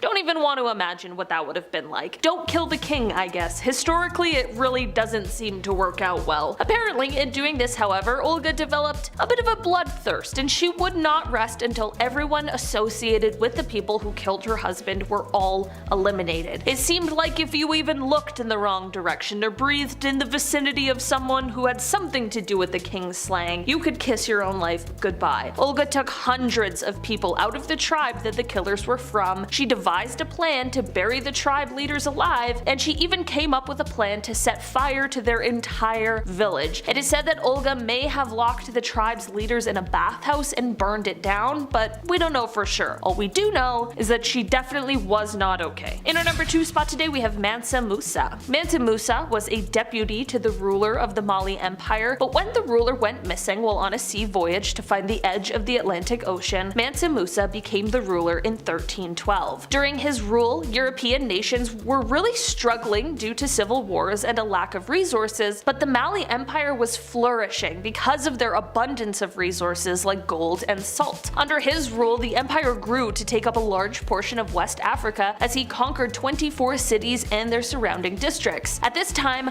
Mali was one of the top producers of gold in the entire world, which left Mansa Musa as one of the wealthiest historical figures ever. One of the most well-known events during his rule was the pilgrimage to Mecca. This journey took place from 1324 to 1325 and spanned an estimated 4,000 miles, and it was the first time people outside of the empire saw just how wealthy he was. He traveled with 60,000 of his men, all wearing Persian silk, along with 12,000 slaves who each carried 4 pounds of gold bars, and he also brought heralds who had golden staffs, along with a bunch of camels and horses. This pilgrimage had a profound effect on Egypt as this huge group of people passed through. From the markets in Cairo to the royals to the impoverished people that crossed their path, Musa left Cairo littered with so much gold that it depreciated the value of the metal in Egypt, and it took decades for them to recover. In our number 1 spot today, we have St. Marcellus's flood. This was actually a very serious extratropical cyclone that swept through around January 16th, 1362. This cyclone eerily matched up with the new moon, and it spanned through the British Isles, the Netherlands, northern Germany, and Denmark. Here's the thing, this storm not only lined up with the moon, but also peaked on the feast day of St. Marcellus, which is the reason it got its name, but usually people refer to this one as the second, because there is another. The first St. Marcellus flood took the lives of 36,000 people as it swept through the northern Netherlands in 1219. The second flood, however, while no one is sure the exact numbers, it is estimated that at least 250,000 people lost their lives. While there have been plenty of devastating floods in history, this one is said to be blamed on Atlantic gales, and that this event goes hand in hand with the Great Wind of 1362. Kicking off our list at number 10, the London tornado. We've all heard about the Great Fire of London in 1666, so let's talk about another horrible event from history, shall we? That's why I'm here, after all. On October 16th, 1091, harsh winds from the southwest took out more than 600 houses and a handful of churches. There was a mighty tornado. The Church of St. Mary was a rather unholy place to be on that specific day. The tornado killed 2 men in this building, and it tore up the roof, and timbers went everywhere. The rafters were actually ripped from the structure, then slammed down far away back into the earth. Turns out historically about half of these rafters were buried in the dirt. That's how much force was thrashing them about. Tornadoes are so scary. I feel a strong wind outside and I'm immediately back inside. That's it. I'm shaking in my boots. I don't mess with wind. Number 9, the Great Drowning of Men. Such a tragic name, my lord. How about we take out the word great and all these references, maybe? I don't know. It's kind of horrible. In the Middle Ages, coastal areas around the North Sea were hotspots for flooding. Now, historically, there were numerous reports of flooding here, and for some reason, between the 11th and 15th centuries, this area would get absolutely destroyed. It would get completely swamped. And it's even larger than you can possibly imagine. The St. Marcellus flood took place on January 16th, 1362. Now, the death toll here, I mean, obviously it's impossible to tell for sure, but historians believe it was at least 25,000 people. That's horrible. Atlantic gales were to blame for the rush of water, because this event also goes hand in hand with the Great Wind of 1362. The Great Wind, awesome. The Mighty Wind, like it's not great at all. It's not really good. Number 8,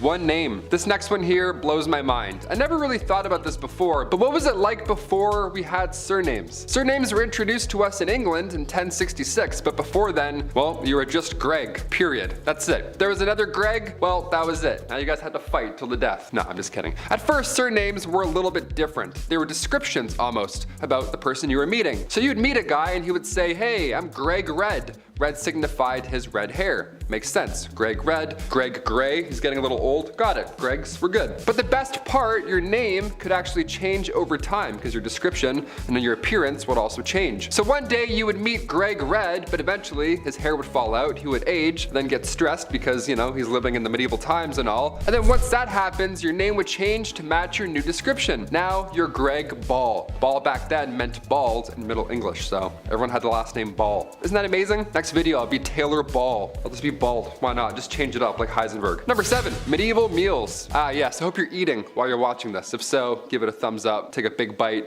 and good luck. Seeing as the holidays just passed, I figured there's no better time to mention a medieval holiday tradition. I'm glad we don't do this one anymore. This one's pretty gross. Swans today, they're beautiful. We see them traveling in pairs, and we don't hunt them down because, well, that would be insane, right? Medieval days, swans were hot property. They were a delicacy of the upper classes. Christmas swan pie. Nice, here you go, for you and yours. Enjoy, Merry Christmas. I would be crying on Christmas Day if I saw this on the table. They would actually stuff swans with beef, which I personally don't recommend. Turkeys, I'm like, okay, that we've dealt with. Swans, I'm like, no, but they're in love. They mate for life. Do we eat both? Let's eat both, I guess. Other medieval meals included peacocks, cranes, turtle doves, sparrows, and herons. Herons? Imagine Christmas dinner as a heron lying on the table. You're like, really, Dad? I don't really want to eat this. This is a long neck. Number 6, the dancing plague. Okay, summer 1518, a summer we will never forget, sadly. One of the most bizarre events in medieval history, the dancing plague. The town of Strasbourg was calm, cool, and/or collect until out of nowhere, one woman began to dance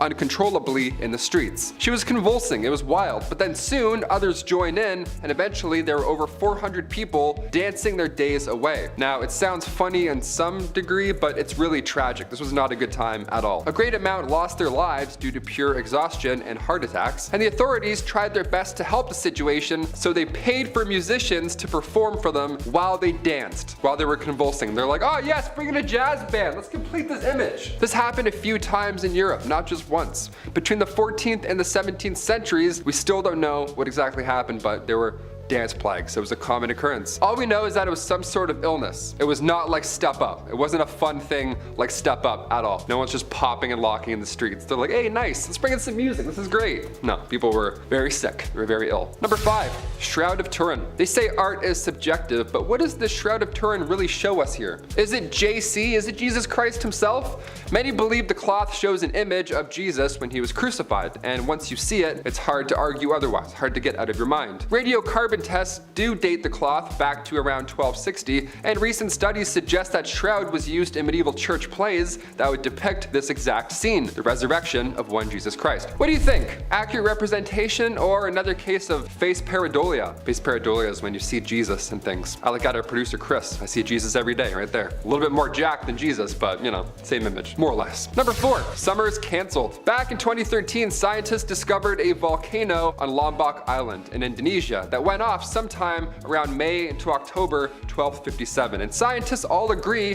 that this eruption was the largest blast that the Earth had seen in 7,000 years. So it was quite a spectacle, a horrible spectacle if that. Cut to the next year, 1258, the following cold temperatures ruined crops and brought famine to pretty much all of Europe. Cattle were all dying off quickly, it was far too cold for them to even stand a chance, and it's estimated that London saw 15,000 deaths that year alone. Experts believe that this volcanic eruption was a factor in the Little Ice Age that changed global temperatures from the 14th to 19th century. That's like if Yellowstone went off tomorrow. It would be a really bad time, and then afterwards would be almost worse, if anything. No resorts for a while, I think. Definitely not. Number 3, the Great Famine. The medieval adjective game, back again with the Great Famine. Awesome, another great. All of Northern Europe suffered the Great Famine in 1315, so only like 60 years after that volcano went off. I mean, like, what luck is that? What a terrible time to be alive. 1315 to 1317, 2 years of famine, countless lives were lost, and of course, with people losing hope, crime rate shot up to an extreme level. Can't even describe some of the things that were recorded, but my god, people were horribly insane. The Great Famine brought unrest in peasants, but it also disturbed members of nobility. It's always nice when that happens, right? It's not all of us suffering. Some of these noble purple lords up here are also starving. Cool, we're even. They were set back, and in turn, they gave up the oath of chivalry. Yeah, talk about the Dark Ages. They're like, you know what? No. Number 2, Plague Bear. Busboys, but for bodies. Let's do it. My god, this one's really dark. The hot summer of July 1665, right before London saw that great fire. What to do with all of these poor souls who have been hit by the plague? Now, bodies at this point were literally starting to pile up. So we need a new profession, somebody that deals specifically with these horribly infected bodies. Any volunteers? Show of hands. Yep, we got one. Like a plague bear, for example. There we go, just what we need. A plague bear has your back and your front and all of your infected places. Church wardens would organize burials. This was a normal thing back in the 1600s, but when the plague hit, they had to change things up. If somebody had the plague, well, these plague bearers, these brave souls, they would step up. They were the ones responsible for transporting all these bodies far, far away. And then they would bury them, right? Just way over there. Great idea. Honestly, the further the better. Couldn't agree more. A church would house these plagued souls away from society. Now, it sounds sad, but this was the best call, all things considered. So no, you weren't visiting any of your deceased loved ones anytime soon. And finally, number 1, medieval punishment cleaner. This one really sucks. Best for last. Here we go. Back in medieval times, many executions were public. The town would come out, watch a hanging or two, and then grab some bread and then head home. They're like, hey, classic Sunday. This was normal back in medieval days. Medieval punishments were like an event, but like modern events, somebody has to stick around and clean the place up. One of the earliest documented executioners goes back to 1202. He was the OG headsman. His name was Nicholas Johann, and their nickname was the Justice. The Justice. Are you kidding me? My palms are already sweating. Are you sure it wasn't the mountain? My god. Afterwards, this position spread through many capitals and large towns of Western Europe, and with them came the execution cleaners. Yeah, just a squeegee and a spray bottle. They're like, hey, which table, boss? Let's do this. Over his 36 years of ruling, King Henry VIII executed roughly 57,000 people. Yeah, welcome to the Middle Ages. Hope you like mopping. You're gonna be doing it a lot, like a lot. Eating with the rich starts off the countdown at number 10. Medieval recipes depict a large variety of animals being served. Adding to the ones I listed previously are horses, lampreys, cranes, and crows. Hell, even beavers. And let's not forget the animals created by their chefs. One homemade animal was called a cockentrice, and it was actually multiple animals' bodies put together before being roasted. A helmeted cock was another chef creation. It was a roasted chicken wearing a tiny helmet that was sat on the back of a roasted pig, because why not? Dinner in a show is always fun, so in late medieval Europe, it became fashionable to have an entremetta, which was an entertainment dish. One such example is bakers cooked a pie shell in advance, and then after it cooled, they placed live birds inside the pie and resealed it. When cut at the table, the birds would then all fly out of the pie, much to the amazement of the many banquet guests, assuming that all went accordingly. FIFA fans may want to skip out on this next one, because number 9 in our countdown is making football illegal. That's right, while I may be referring to it as primarily soccer in this video, what was still called football at the time was made illegal in the medieval ages. Now, there are quite a few reasons for this. Most popularly known is that the sport was extremely different then. It was violent and aggressive, resembling more of a mass brawl with minimal rules. However, it was also because only 2 years after soccer was banned in 1363, King Edward III would implement a mandatory archery education law. This would ensure his villagers could be used to soldiers should need be. King Edward believed that soccer, but also sports in general such as handball, football, hockey, and cockfighting were distractions, and at that time they could be doing better things. I'm sure there are many of you that would disagree. Next on the countdown is number 8, the future predicting friar. There's a lot to unpack here, so I'll just jump right in. English Franciscan monk Roger Bacon is known through history for his shockingly accurate predictions of the future transportation and life that we have now. Bacon lived from 1214 until 1292 and was the successful creator of the magnifying glass, but he also famously predicted future machinery in his book Espitola de Secretis Operibus, if I got that right. Cars can be made so that without animals, people will move unbelievably rapid, and flying machines can be constructed so that a man sits in the midst of a machine, revolving some engines by which artificial wings are made to beat in the air like a flying bird. It's a little nonsensical, but you can see what he's implying. His other predictions included steamships, submarines, diving suits, and telescopes. That's pretty spot on for a guy who lived thousands of years ago. This is the same man who was also said to have sculpted a prophetic head of brass. Apparently, having been warned by a spirit that he must listen to whenever the head first spoke, Bacon set his assistant Miles to watch over the sculpture,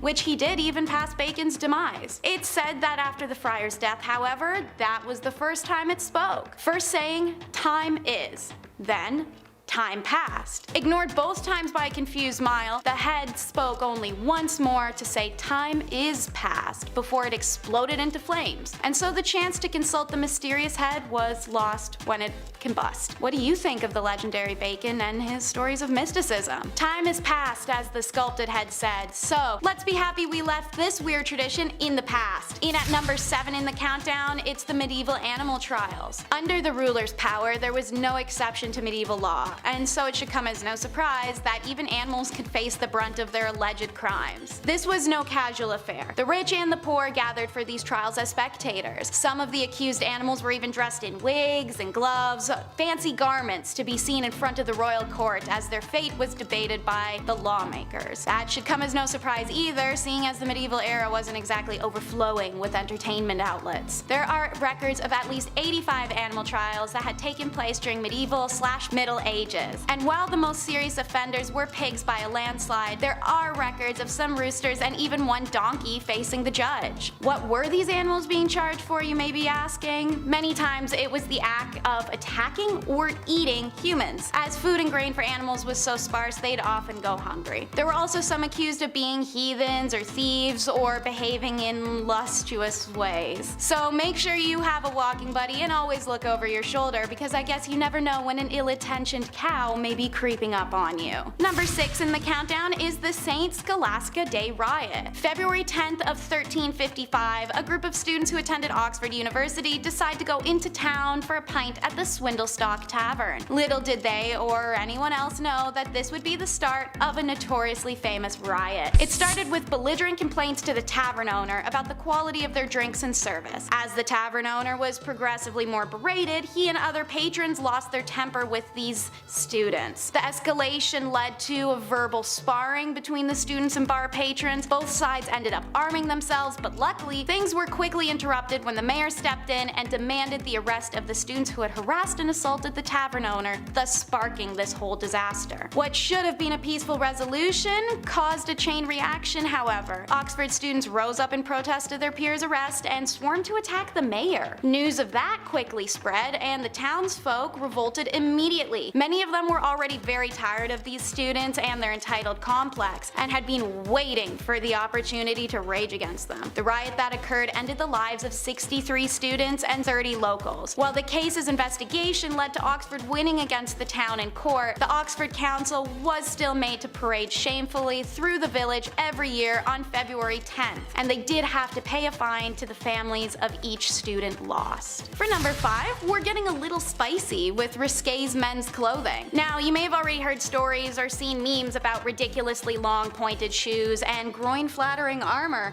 but did you know that provocative men's clothing was all the rage for a period of time in the medieval era? It's recorded that in the late 14th century, men were quite keen to be seen in overtly short tunics and thin tights. By 1463, a modesty statute had to be passed, as men had upgraded to wearing cod pieces publicly, which did cover their mostly exposed genitals, but only by making them look cartoonishly large and bulbous in the process. A similar escapade happened with the Krakow shoe. These long, pointy-ended shoes were sometimes so long that they had to be tied back around the wearer's ankles or reinforced inside with a whalebone. The same statute in 1463 also addressed limiting these Krakow shoes for those reasons. Seems like there may be a little bit of a compensation theme here. Both provocative dressing and shoe length were limited to those of extreme wealth after the statute passed, but that didn't stop the development of some more outlandish beauty standards. For example, number 4 in our countdown is plucked bear. Nowadays, whether you're scrolling through an app or walking down the road, you're likely to see advertisements for eyelashes and hair accentuation services. And while that may be pretty trendy and normal to us, now, in the medieval ages, having hair on your face would have actually made you stand out in a crowd. Women would remove their eyebrows, eyelashes, even significantly reduce their hairline so as to achieve a smooth egg-like effect. This was because the forehead was considered the center point of the face for many years, and so it would make sense to remove anything on or around it so as to accentuate it, right? Maybe.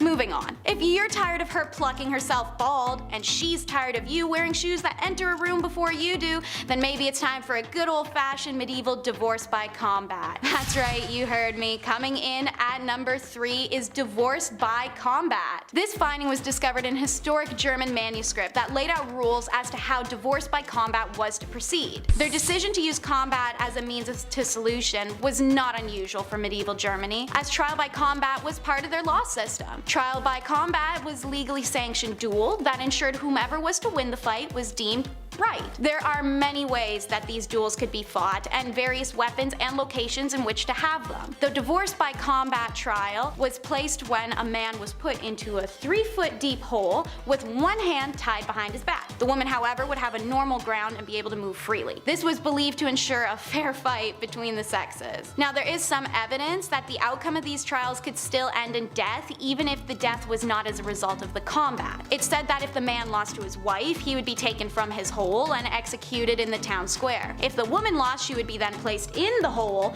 and then buried alive. So yeah, I'd say maybe try talking it out a little bit first before resorting to a public throwdown that can end in death. And while we're on the topic of trials, number 2 on the countdown is trials of the dead. Who would have such a vendetta with the dead that they would have them unburied to stand a trial? Well, new Pope Stephen, that's who. In 897, the months-old body of Pope Fomorfius, the first pope to ever be executed, was extracted from his grave to serve trial for his alleged usurping of papacy. The new pope donned the corpse in elaborate robes and even assigned a deacon for defense. You may be wondering why the new Pope Stephen had done this to his predecessor. Since a holy person's body was considered to become a holy relic in death, it became a holy rite to display their corpse in public tombs or churches so petitioners may still visit their former saint to leave tokens or deliver prayer. What better way to ensure that you have devoted attention of the community than a postpartum smear campaign where your opponent can't defend themselves because, well, they're dead. Stephen found the deceased Pope Fomorfius guilty so that he could toss his body into the Tiber River, as nobody can venerate his relic if his body is lost at sea. That's a pretty intense way to usurp the person who had the job before you. Joke's on Stephen, however, as shortly after this trial, he was executed just like his predecessor, making him once again come in second to Fomorfius. Call it karma. With that dose of crazy, we can move on to medieval madness, which ranks at number 1 in our countdown. What was the medieval madness? Well, if you're a fan of rye bread, you may not want to listen in on this. In an era era, without refrigeration systems as well as poor hygiene, produce was left to natural elements. As a result, mold and bacteria growth was common and would of course migrate into food. Ergot mold is the most well known for its effect on the brain. It caused wild hallucinations and extreme emotional changes as the chemicals in your brain became imbalanced. The consumption of this mold and bacteria has had a variety of exclusively unpleasant side effects, such as vomiting, diarrhea, convulsions, delayed visions, even mania and psychosis. These symptoms make it obvious as to why this could be labeled as a madness. The extreme cases of ergot consumption would of course lead to things such as loss of limb, gangrene, or death. And this connection between molding rye flour and ergot poisoning wouldn't be made until 1670. So for hundreds of years beforehand, commoners saw ergot poisoning to be things like demonic possession. Many theorize and connect the medieval madness to that of the time periods of the witch trials. The trials began in 1691, a year of intensive wet and cold which produces a higher level of ergot. They ended abruptly in 1693, a year said to be sparse on rye grain. If there's less to consume, there's less ability to be poisoned, making it arguable that there could be a connection between the two, especially as a side effect of ergot poisoning could be mistaken as demonic possession as previously mentioned, and that is also seen as a symptom of witchcraft. Still, this may not be the kind of bread you want to chase. At number 10, groom of the stool. There were a lot of really horrible jobs back in the Middle Ages.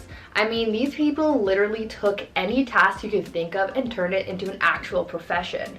From fetching water from the nearest stream to handing drinks to people, everyone had some kind of job. But with that said, some jobs were worse than others, and here's one of them. The groom of the stool was a job created during the reign of Henry VIII, where the role was to monitor and assist the king in his bowel movements. They would carry a commode around at all times, waiting for the king to do his business, and they were also tasked with monitoring the king's diet and meal times, and would organize the king's days around his break times. They were also tasked with undressing the king for him to do his business, and it's also been suggested that they would have to, quote, cleanse the royal posterior as well. You know you're well off when you hire someone just to take care of your bodily business. Talk about a crappy job. At number 9, kissing sheets. For thousands of years, one of the biggest threats that people of royal or high status had to worry about was being taken out by their enemies. Monarchs worried about the threat of being poisoned by their enemies, as it was one of the most common methods of offing someone. So they thought of an array of precautions to take in order to prevent being taken out by some kind of spicy death sauce or something. Many monarchs hired tasters to try their food before it was given to the king to make sure it wasn't poisoned, but some monarchs were also afraid of being poisoned through something that they touched. This is why Henry VIII hired someone with a very important job to make sure that his bed wasn't poisoned. The person who was tasked with making the king's bed was also required to kiss every part of his bed every morning. They would kiss the pillows, the sheets, and blankets to prove that someone hadn't smeared poison on it. The king was also concerned with people poisoning his clothes too, as well as his sons, and so they would be tested for poison before they got dressed. Henry VIII was really out here providing employment for just about every weird task you could think of. Before we carry on talking about some of the strangest professions from back in the Middle Ages, why not take a moment to leave a like on this video if you're enjoying it so far, and while you're at it, consider subscribing to the channel to see more videos like this one. At number 8, leech collector. Back in the Middle Ages, things were still quite underdeveloped, like medicine for example. In our last video, I told you guys about alchemists who, at the time, were pretty much the ones who sought out cures for different ailments. Because science wasn't really known to them back then, they tried using whatever they could find to create cures, and one of the most common things that were used in medicine were leeches. Now, as we've learned by now, anything could become a job in the Middle Ages, and so gathering leeches became a profession. What's even weirder than the fact that finding leeches was someone's job is the method of how they collected those bad boys. Leech collectors would wade into the water with bare legs and wait for the leeches to come to them. They would swish around and try to gather as many leeches on their body as possible. They would then get out of the water and pry the leeches off, putting them into a bucket and selling them to people in town like barber surgeons and other medical professionals. Now, I can't say I've ever had a leech on me, so I don't really know what it feels like, but I can imagine that it's an uncomfortable feeling, so to have a bunch of them all over you must have been a nightmare. And number 7, fuller. Wool was a very important part of life for people back in the Middle Ages. They were able to make all sorts of things out of it, and because it was waterproof because of the natural oils in the wool, it made processing the wool quite easy. But soon people found out that whatever they made out of the wool ended up being quite coarse and frayed easily. They figured that if they removed the oil from the wool, then it would make the overall product a little nicer, which it did, but the oil removing process definitely wasn't pleasant. Back then, in order to get the oils off wool, people called fullers would process the wool by pouring stale urine over it and then stomping on it. They needed some kind of alkaline solution to dissolve the oils, and urine was the best and most abundant solution. What makes this extra gross though is the fact that when it came to big batches of wool, they would have needed the urine of a bunch of people to get the job done. So that means that the fuller would have been sloshing around in the urine of like half the town. Gross. And number 6, ostiary. In the Middle Ages, religion played a big part in the lives of the people, and there were actually quite a few jobs centered around having something to do with the church. This is true with ostiaries, who worked almost like a secretary for the church. This position was normally held by a man who wanted to move up in the church's hierarchy. He was basically doing a menial task to butt kiss his way to the top. Ostiaries were tasked with being kind of like a church bouncer. They would make sure that unbaptized people didn't come into the church during certain times, and they would also man the doors during baptisms. This profession was based on the Roman habit of having a slave guard the doors of their master's house. And number 5, bear leader. Now here's a really strange job from the Middle Ages, which sounds both terrifying but also kind of cool. Back in the Middle Ages, blood sports were all the rage. Many of the monarchs who ruled during this time were obsessed with watching blood sports, which honestly kind of explains a lot, but that's besides the point.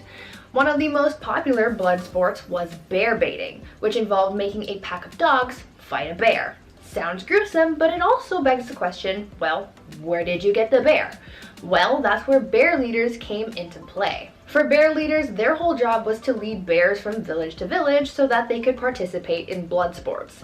Now it sounds super dangerous because, well, we're talking about a big bear, but imagine how much of a flex that would be to say, yeah, I wrangle bears for a living.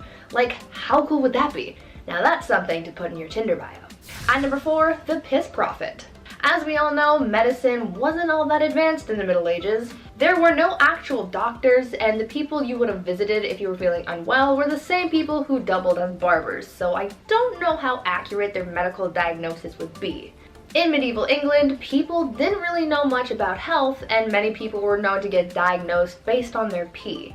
Back then, they believed that the consistency, color, and taste of someone's pee could diagnose someone's ailments. The people who collected people's urine samples were called piss prophets, and they had their own criteria for determining what was going on in someone's body based on their urine. According to the piss prophets, if your pee was white, then it was the ideal color, and that meant that everything was working properly. If it was wine-colored, like blue or black, then it meant that something was very wrong. And if it was green, then you were basically on your last leg and you should probably get your will in order. Now, I'm not sure how accurate these readings actually were because medicine was basically non-existent back then, but they tried their best with what they had, I guess. And number 3, muckraker. In our last video about unusual jobs from the Middle Ages, I told you guys about a job where people had to clean up human waste with ladles and then transport it elsewhere to keep the town clean. But there's another profession along those same kind of lines that I'd like to tell you about. Muckrakers were the people who were responsible for cleaning waste off the streets in whatever town they were in. You see, back then, people kind of just disposed of their waste wherever they pleased. But since this waste, like human and animal excrement, rotting food, and entrails, had nowhere to go and kind of just sat around the streets, you can just imagine how disgusting that must have been. So that's where muckrakers came in. These were brave people who basically rode around town, collecting waste off the ground and throwing it into carts to then be transported out of the city. As horrible as this job may sound though, these people actually made a lot of money. Muckrakers could make in 11 days the same amount as another laborer makes in 6 months. Would you do this job if it made you rich? And number 2, arming squires. I've talked about squires in a previous list about medieval knights, and if you've watched that video, then you might be familiar with how unpleasant the life of a squire could be. At a certain point in their training, a squire would be tasked with basically being an assistant to a knight, and a lot of their assistance was guided towards the knight's armor and weaponry. In the Middle Ages, arming squires were given the task of maintaining the knight's armor. So this meant that they had to make sure that the armor was clean and properly attached to the knight's body. This job was so serious that sometimes the arming squire would have to run out into the battlefield in the middle of a fight to tend to their knight's armor, which meant that they were risking their lives for a couple hunks of metal. And finally, at number 1, pier finders. Now I think this last job on our list must be one of the worst ones by far. We've talked about how people harvested leeches, cleaned waste off the streets, and stomped on urine-soaked wool, but imagine if your job was just to go around the town and pick up as much dog poop as you possibly could. This was basically what people called pier finders would do. Dog poop was essentially used as a drying agent by tanneries to make leather for bookbinding. This was a lot of people's full-time jobs, but imagine how crappy this job would have been. I'll see myself out. But before we wrap things up for today, I want you guys to leave a comment down below telling me, out of all the jobs that we talked about today, which one would you not want to have? They were all pretty strange, but what do you think was the worst one? Leave me your thoughts down in the comments. At number 10, water carrier. These days, we have it so easy. We have the internet at our disposal to learn about pretty much anything, we have cars to get us from point A to point B, and all of our resources are close by. We get food from the grocery store and water from the taps in our houses. But back in the Middle Ages, things were a lot tougher for people, and they had to go through a lot just to get basic life necessities, like water for example. Getting water to people wasn't as easy as you might have thought, and so that's why getting water became a whole profession. In a medieval city, you lucked out depending on the area that you lived in. If you lived close to a river or stream, then you could get all the water you wanted, and pretty easily too.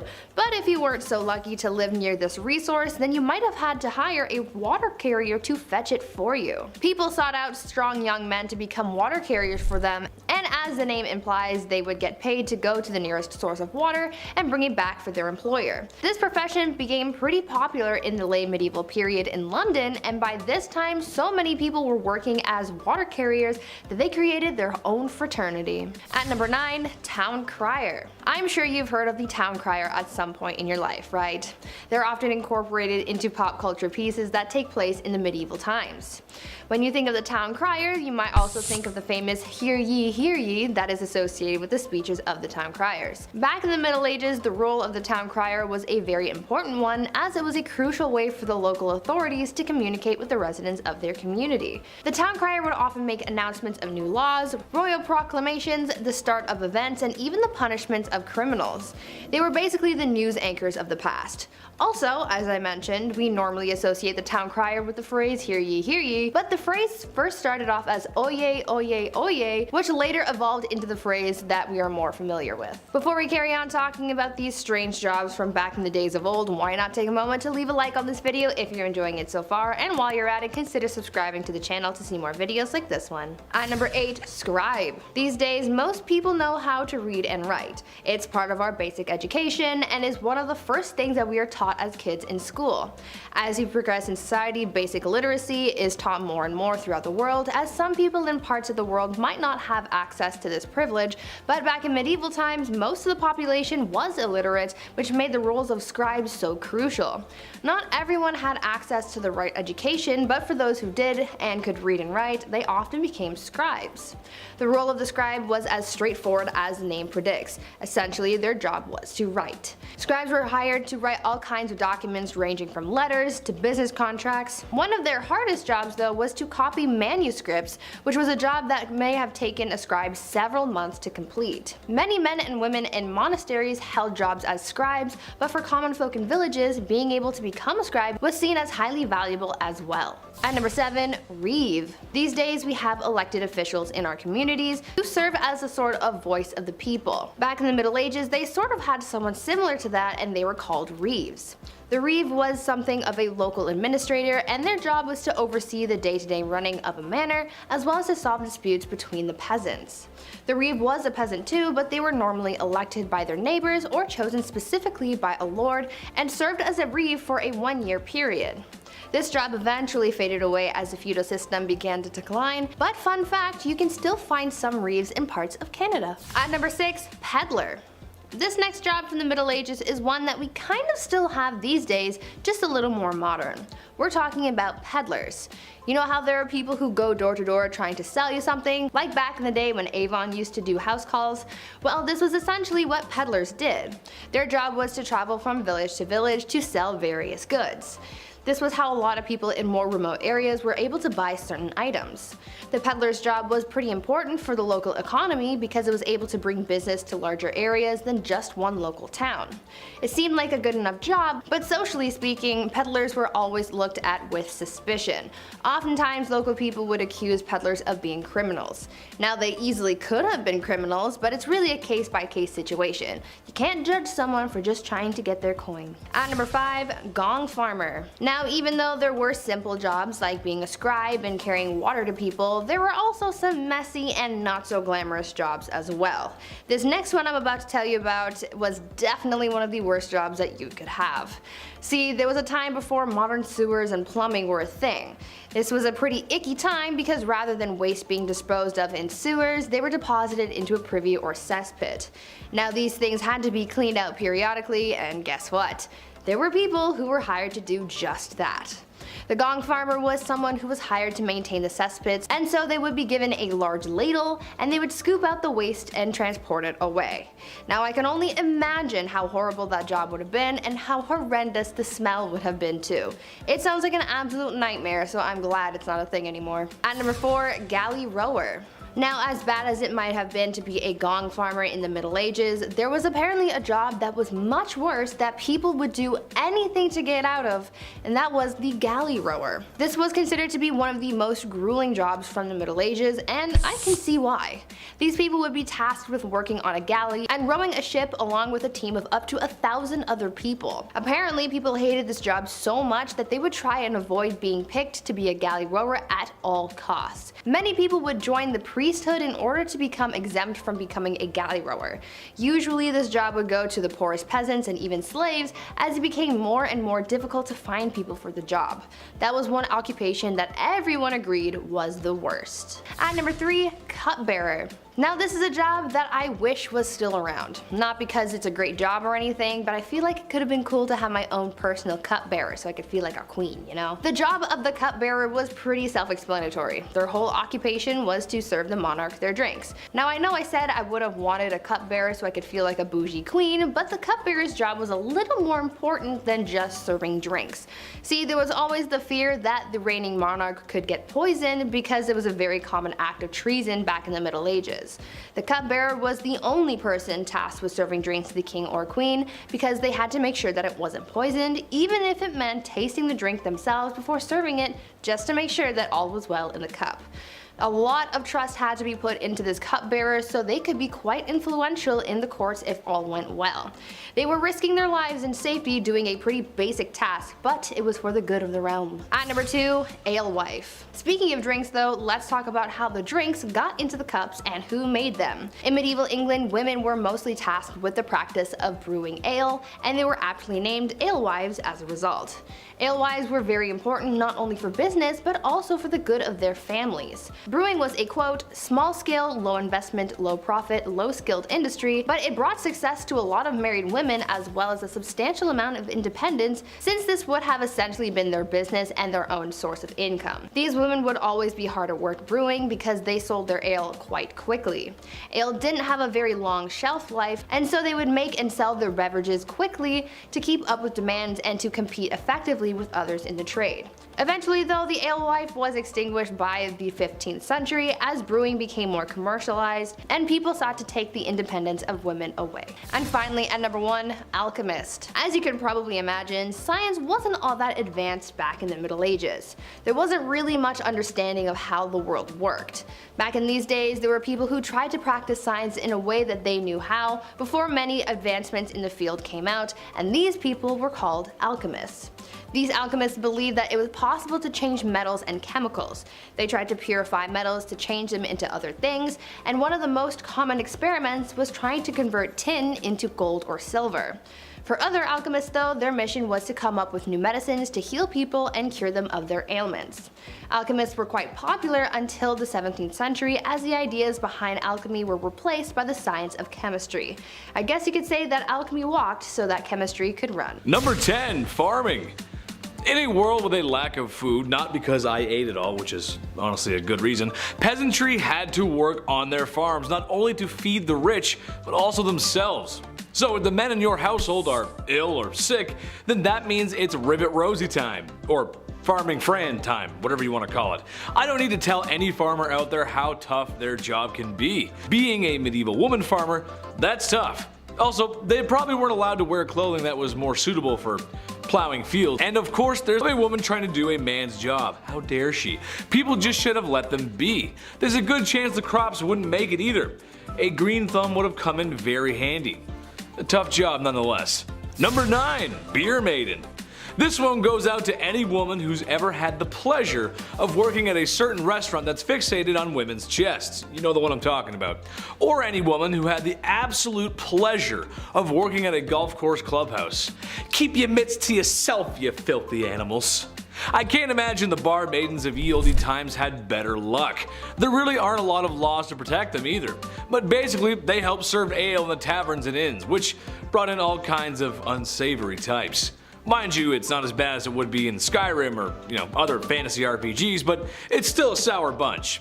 Sometimes there were just barrels of ale and the maiden's job was to simply just keep filling the tankards and handing them out. I'm sure she was well respected and not even once ever had her personal space infringed upon, right? Of course not, no. Number 8. Caring for children. Hey, someone had to do it.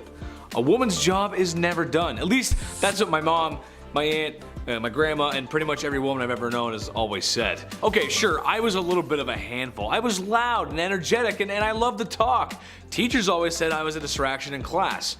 Alright, maybe I was, and maybe I still am. Okay, I am. But at least the women caring for me had the modern amenities of the 21st century. A fridge full of fresh food, washing machines, cars, and a solid structure with 4 walls. So you can imagine if you had to deal with a kid like me back in ye olde times, just with none of the nice stuff that makes life today a lot of fun. Ye olde Chetty running amok.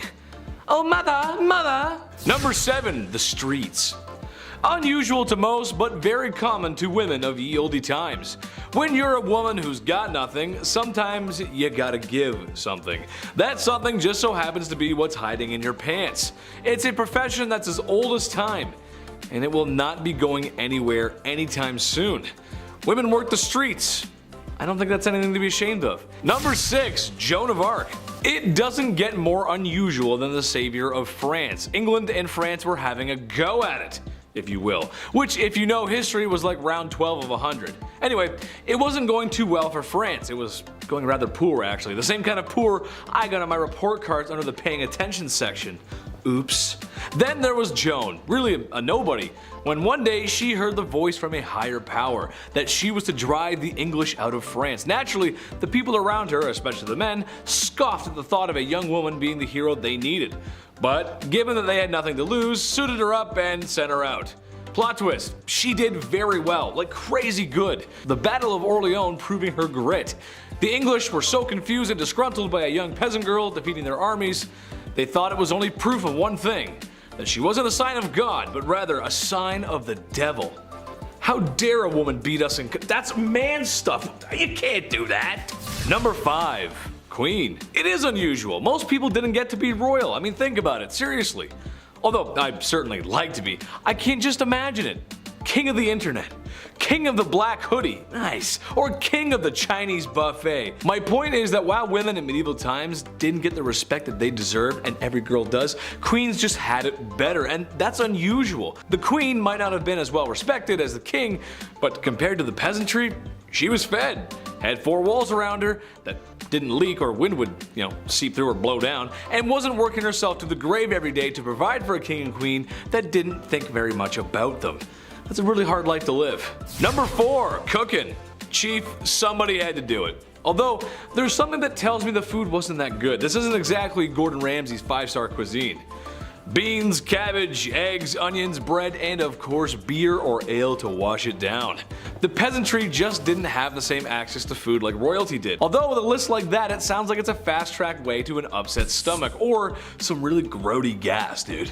It was women who would often be preparing those delicious dishes. Besides the hours I would spend on the commode after visiting a commoner's house from eating that, the taste is something worth talking about, I think. When you guys are cooking chicken, for example, what are your favorite recipes, spices, flavors? Let us know in the comments, I'm curious. My favorite chicken is barbecue chicken, brushed with a little Diana sauce. Medieval folks just didn't have that. More upsetting than that is the lack of spices in general. While there were some, anything not local would have been crazy expensive and not available to common folks. Medieval women did the best with what they could when they had it. That's just how it goes, Chief. I talked to him, he's a chef, he said it's alright. Number 3, nuns. It makes sense, honestly. Becoming a woman of God was honestly a good career choice for a woman. For starters, you become a woman of God, and that means you're protected under his vision. Thank you, Jeebus. And people need that back then, seriously. Secondly, it would also give you a place to live. Some nuns stayed in one town and others traveled where needed, staying in monasteries and convents where it was possible, and probably more comfortable than living in the mud and stone huts that the serf women were living in. And lastly, they got rulers and sticks, and if someone was bad, they would punish them when they misbehave. Oh, sorry sister, I didn't mean to say naughty words in the classroom. I guess you'll have to spank Chetty now, ooh. All jokes aside, this might have been one of the best things for a woman to be, besides royalty or marrying rich. It's just how the times went. Number 2, landowner. I was shocked by this one too, honestly, but yes, women could own land. Sort of. It wasn't a blanket green light, it's a bit more confusing than that. Some could, some couldn't. There was a few rules here and there. They were stupid man patriarch poo-poo rules, but rules nonetheless. In Normandy, for example, only men and their sons could possess land ownership. In the Basque region, both sons and daughters could inherit land. In England, both could, but if there were any surviving men or brothers, then they would be considered first, and not women at all sometimes. So no, it's not as open as today, and you probably would catch some strange looks as a woman rolling up to an empty lot and staking your shovel in the ground. It makes life a lot easier if there aren't so many rules, and I know you guys agree with me at home. The less red tape, the better, right? And be nice to girls, be nice to women. Number 1, artists. This one hits home. I think Chris can agree with me on this one. A lot of male artists, writers, and poets get remembered from history, but there was a few decent female ones too. We gotta give them some spotlight. Just, it sucks that males get all the spotlight. To me, this makes sense. In my experience, a lot of girls I knew growing up had natural talent for arts. I remember growing up in school, and art class was always one of my worst subjects. No, not because I didn't follow directions, but my art never came out the way I wanted it to. I didn't feel the motivation, babe. I couldn't see the motivation. Most of the girls in art class just passed with flying colors. No pun intended. And for writing, well, besides my dyslexia, if you looked at a paper I wrote in the 6th grade versus a girl from my classroom in the 6th grade, what's the difference? Well, you can actually read hers. Mine are terrible. All grade school antics aside, notable artists and writers include Clerica Gouda, that's a cool name, and Hildegard of Bingen. Names you might not know, but for sure are worth a Google search. Number 10, the Dancing Plague. It was a normal summer day in 1518 Strasbourg when all of a sudden patient zero began to twitch and move in a way that was so peculiar.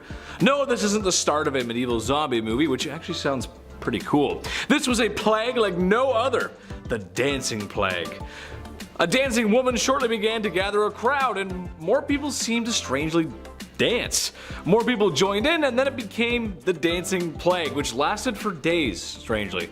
Some were taken in for medical treatment for the strange behavior. Today, no one is really sure what happened. Some think it was the devil's work. Scientists today think it could have been a mold-induced psychotic incident, and other people think it could be just classic medieval hysteria. However, I like to think it was John Taverner's newest mixtape. Number 9, rushed wedding. Not all marriages back in the medieval times were for political and strategic gain. Some of it was actually for love, and some of it was extremely spontaneous. There wasn't even an official ceremony for a long time, and if you wanted to get married, the two of you just had to both give verbal consent, which is always a good idea. As you can imagine, this meant a lot of people would be getting legally bonded to each other in the streets, at the pubs, and while together in bed, which, taking into account that people were considered old enough for marriage at obscenely young ages, they were not really thinking with their brains right then. But hey, life was short and love was fiery. But Because of this, it was kind of hard to prove the whole thing, so we came up with a lovely way of confirming the whole situation. Number 8, Splash Zone. Let's get it on. Ooh, ooh, ooh, babe, let's get it on. Ooh! Man, I love that song. I love the classics. You know, sometimes those moments in life require that special soundtrack. Like when I'm gaming, I love synth pop. When I party, I'm a man who enjoys some Drake. How you doing, buddy? And when it's time to get low, I like the official soundtrack of Shrek.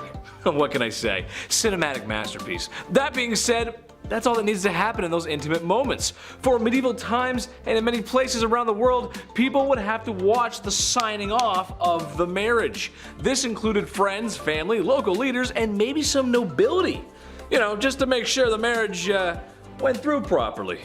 Gee, honey, I can't wait to go home and consummate the marriage. I figure if everyone shows up at 8, they can leave by 8:05. Maybe 8:02. Just stay out of the splash zone. Number 7, men's fashion. By far, one of the best ways to show that you are not one of the lowly plebeians back in medieval times would be your clothes. We've talked about how stripes were the pattern of the devil, but they had some weirder trends back in the Middle Ages. For example, long and pointy shoes were a very big sign of wealth, and the longer and pointier the shoe, the more gold pieces were lining your pocket. Men loved to show off their bodies back then too, but they didn't have BMWs back in the day, so one way a dude could compensate for himself was the aptly named codpiece, which was a pouch attached to the front of a man's pantaloons, perfectly shaped and padded to display their masculinity. It's like that one dad at the beach wearing the Speedo, except maybe a little less nightmare-inducing. Number 6, hairless. Nobody wants to go bald, just ask Jada Smith.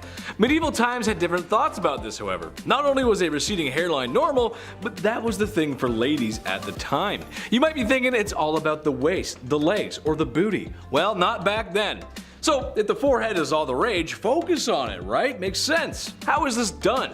Well, you can start by plucking those lashes. Don't need those. Then pluck the eyebrows. Ain't gonna need those either. And just start reeling back that hairline. Oh, perfect. Now you're ready for a night on the town. The history of women's fashion and traditions is a story of pain, beauty, and some really weird choices. Number 5, animal court. Oh, did you think the courtroom was a place only for members of the human species? Au contraire. In fact, all kinds of members of the animal kingdom, from insects to dolphins, would stand trial if they were believed to be guilty of crimes. Some animals were executed, some received strongly worded letters, and some were even proven not guilty. A rooster was once given the verdict of guilty for laying eggs. Truly the most unnatural of crimes. Pigs were usually the ones who got the most amount of court time, with one account even having a pig dressed in a waistcoat, gloves, pants, and a human mask to meet his end. I wonder if these animals were judged by a jury of their peers. Number 4, bloodletting. Look, we all know that a lot of men in their mid-40s treat their bodies like a rusted out Chevy Tahoe. I'm one and the same. Yeah, it needs a lot of work, but Dad got an oil change, so that makes it all better. This was common back in medieval times. A simple fix or a one fix fits all for every health issue was, of course, bloodletting. The old drain you of your precious life juice so you can get a detox, bro. Look, at first glance, yeah, it makes sense. If my Chevy runs a wee bit better after an oil change, then why not? It makes sense. Well, the truth is, there really isn't any new blood going in, so it's not so much as an oil change as it is so much just draining you of your energy, bro. Did it really work? Not really. Arguably, it made things worse. This was also a treatment to make your skin pale, and as my previous point with the ladies, that was also seen as beautiful, so remember that. Go to blood clinic. Please don't drain your blood to look prettier. Number 3, Feast of Fools. Before the church took the fun of going overboard out of pretty much everything, every January 1st in France, the whole social hierarchy got topsy-turvy with the Feast of Fools. No, this was not a festival promoting fool-related cannibalism. Instead, the highest respected religious officials swapped with the lowest, and serving maids became masters, with a king of misrule being crowned. The event was meant to display the biblical phrase, "God chose what is foolish in the world to shame the wise," which is a creative excuse for parades, comic performances, costumes, cross-dressing, song, and naturally, way too much drinking. But like I said, thanks to the rowdy merrymaking and obscenities, the church was forced to ban it. Sad. Number 2, funeral rites. Medieval times, people were dropping like flies, just how things went. So, when it was time to deliver folks to their final resting place, some traditions were in order. For those that couldn't shake the Black Plague, they were put into big holes with the rest of the poor devils who couldn't also. Loved ones were taken care of with, well, great care and respect, and others, well, they had modifications made to their graves. Like for instance, if you were suspected of being a vampire, well, you'd be buried with a giant boulder on top of you, just in case, you don't know. Maybe you decide to wake up and come back to town for a midnight snack. Gotta be careful. Some were buried without heads, the list goes on. All I can say is keep your garlic close, your wooden stakes, and just always wash your hands, especially when handling the recently deceased. You gotta get... Number 1. Duke it out. Couples in medieval Germany had an interesting way of figuring out their differences. Rather than just arguing like any normal couple, they took it to the octagon. Honestly, yeah, let's bring it back. Trial by single combat was a popular way to solve disagreements, and when man and wife were fighting, they had some great rules that had to be implemented. As one example, the husband had to stand in a hole with a hand behind his back, while his wife got to run around with a sack filled with rocks. Seems a bit unfair, but hey, to each their own. I just imagine every time I have an argument with a girlfriend, and right in the middle of it, we just stop like, okay, I've had enough. We're settling this with our fisticuffs. Consult the marital duel rulebook, and have at thee, foul beast.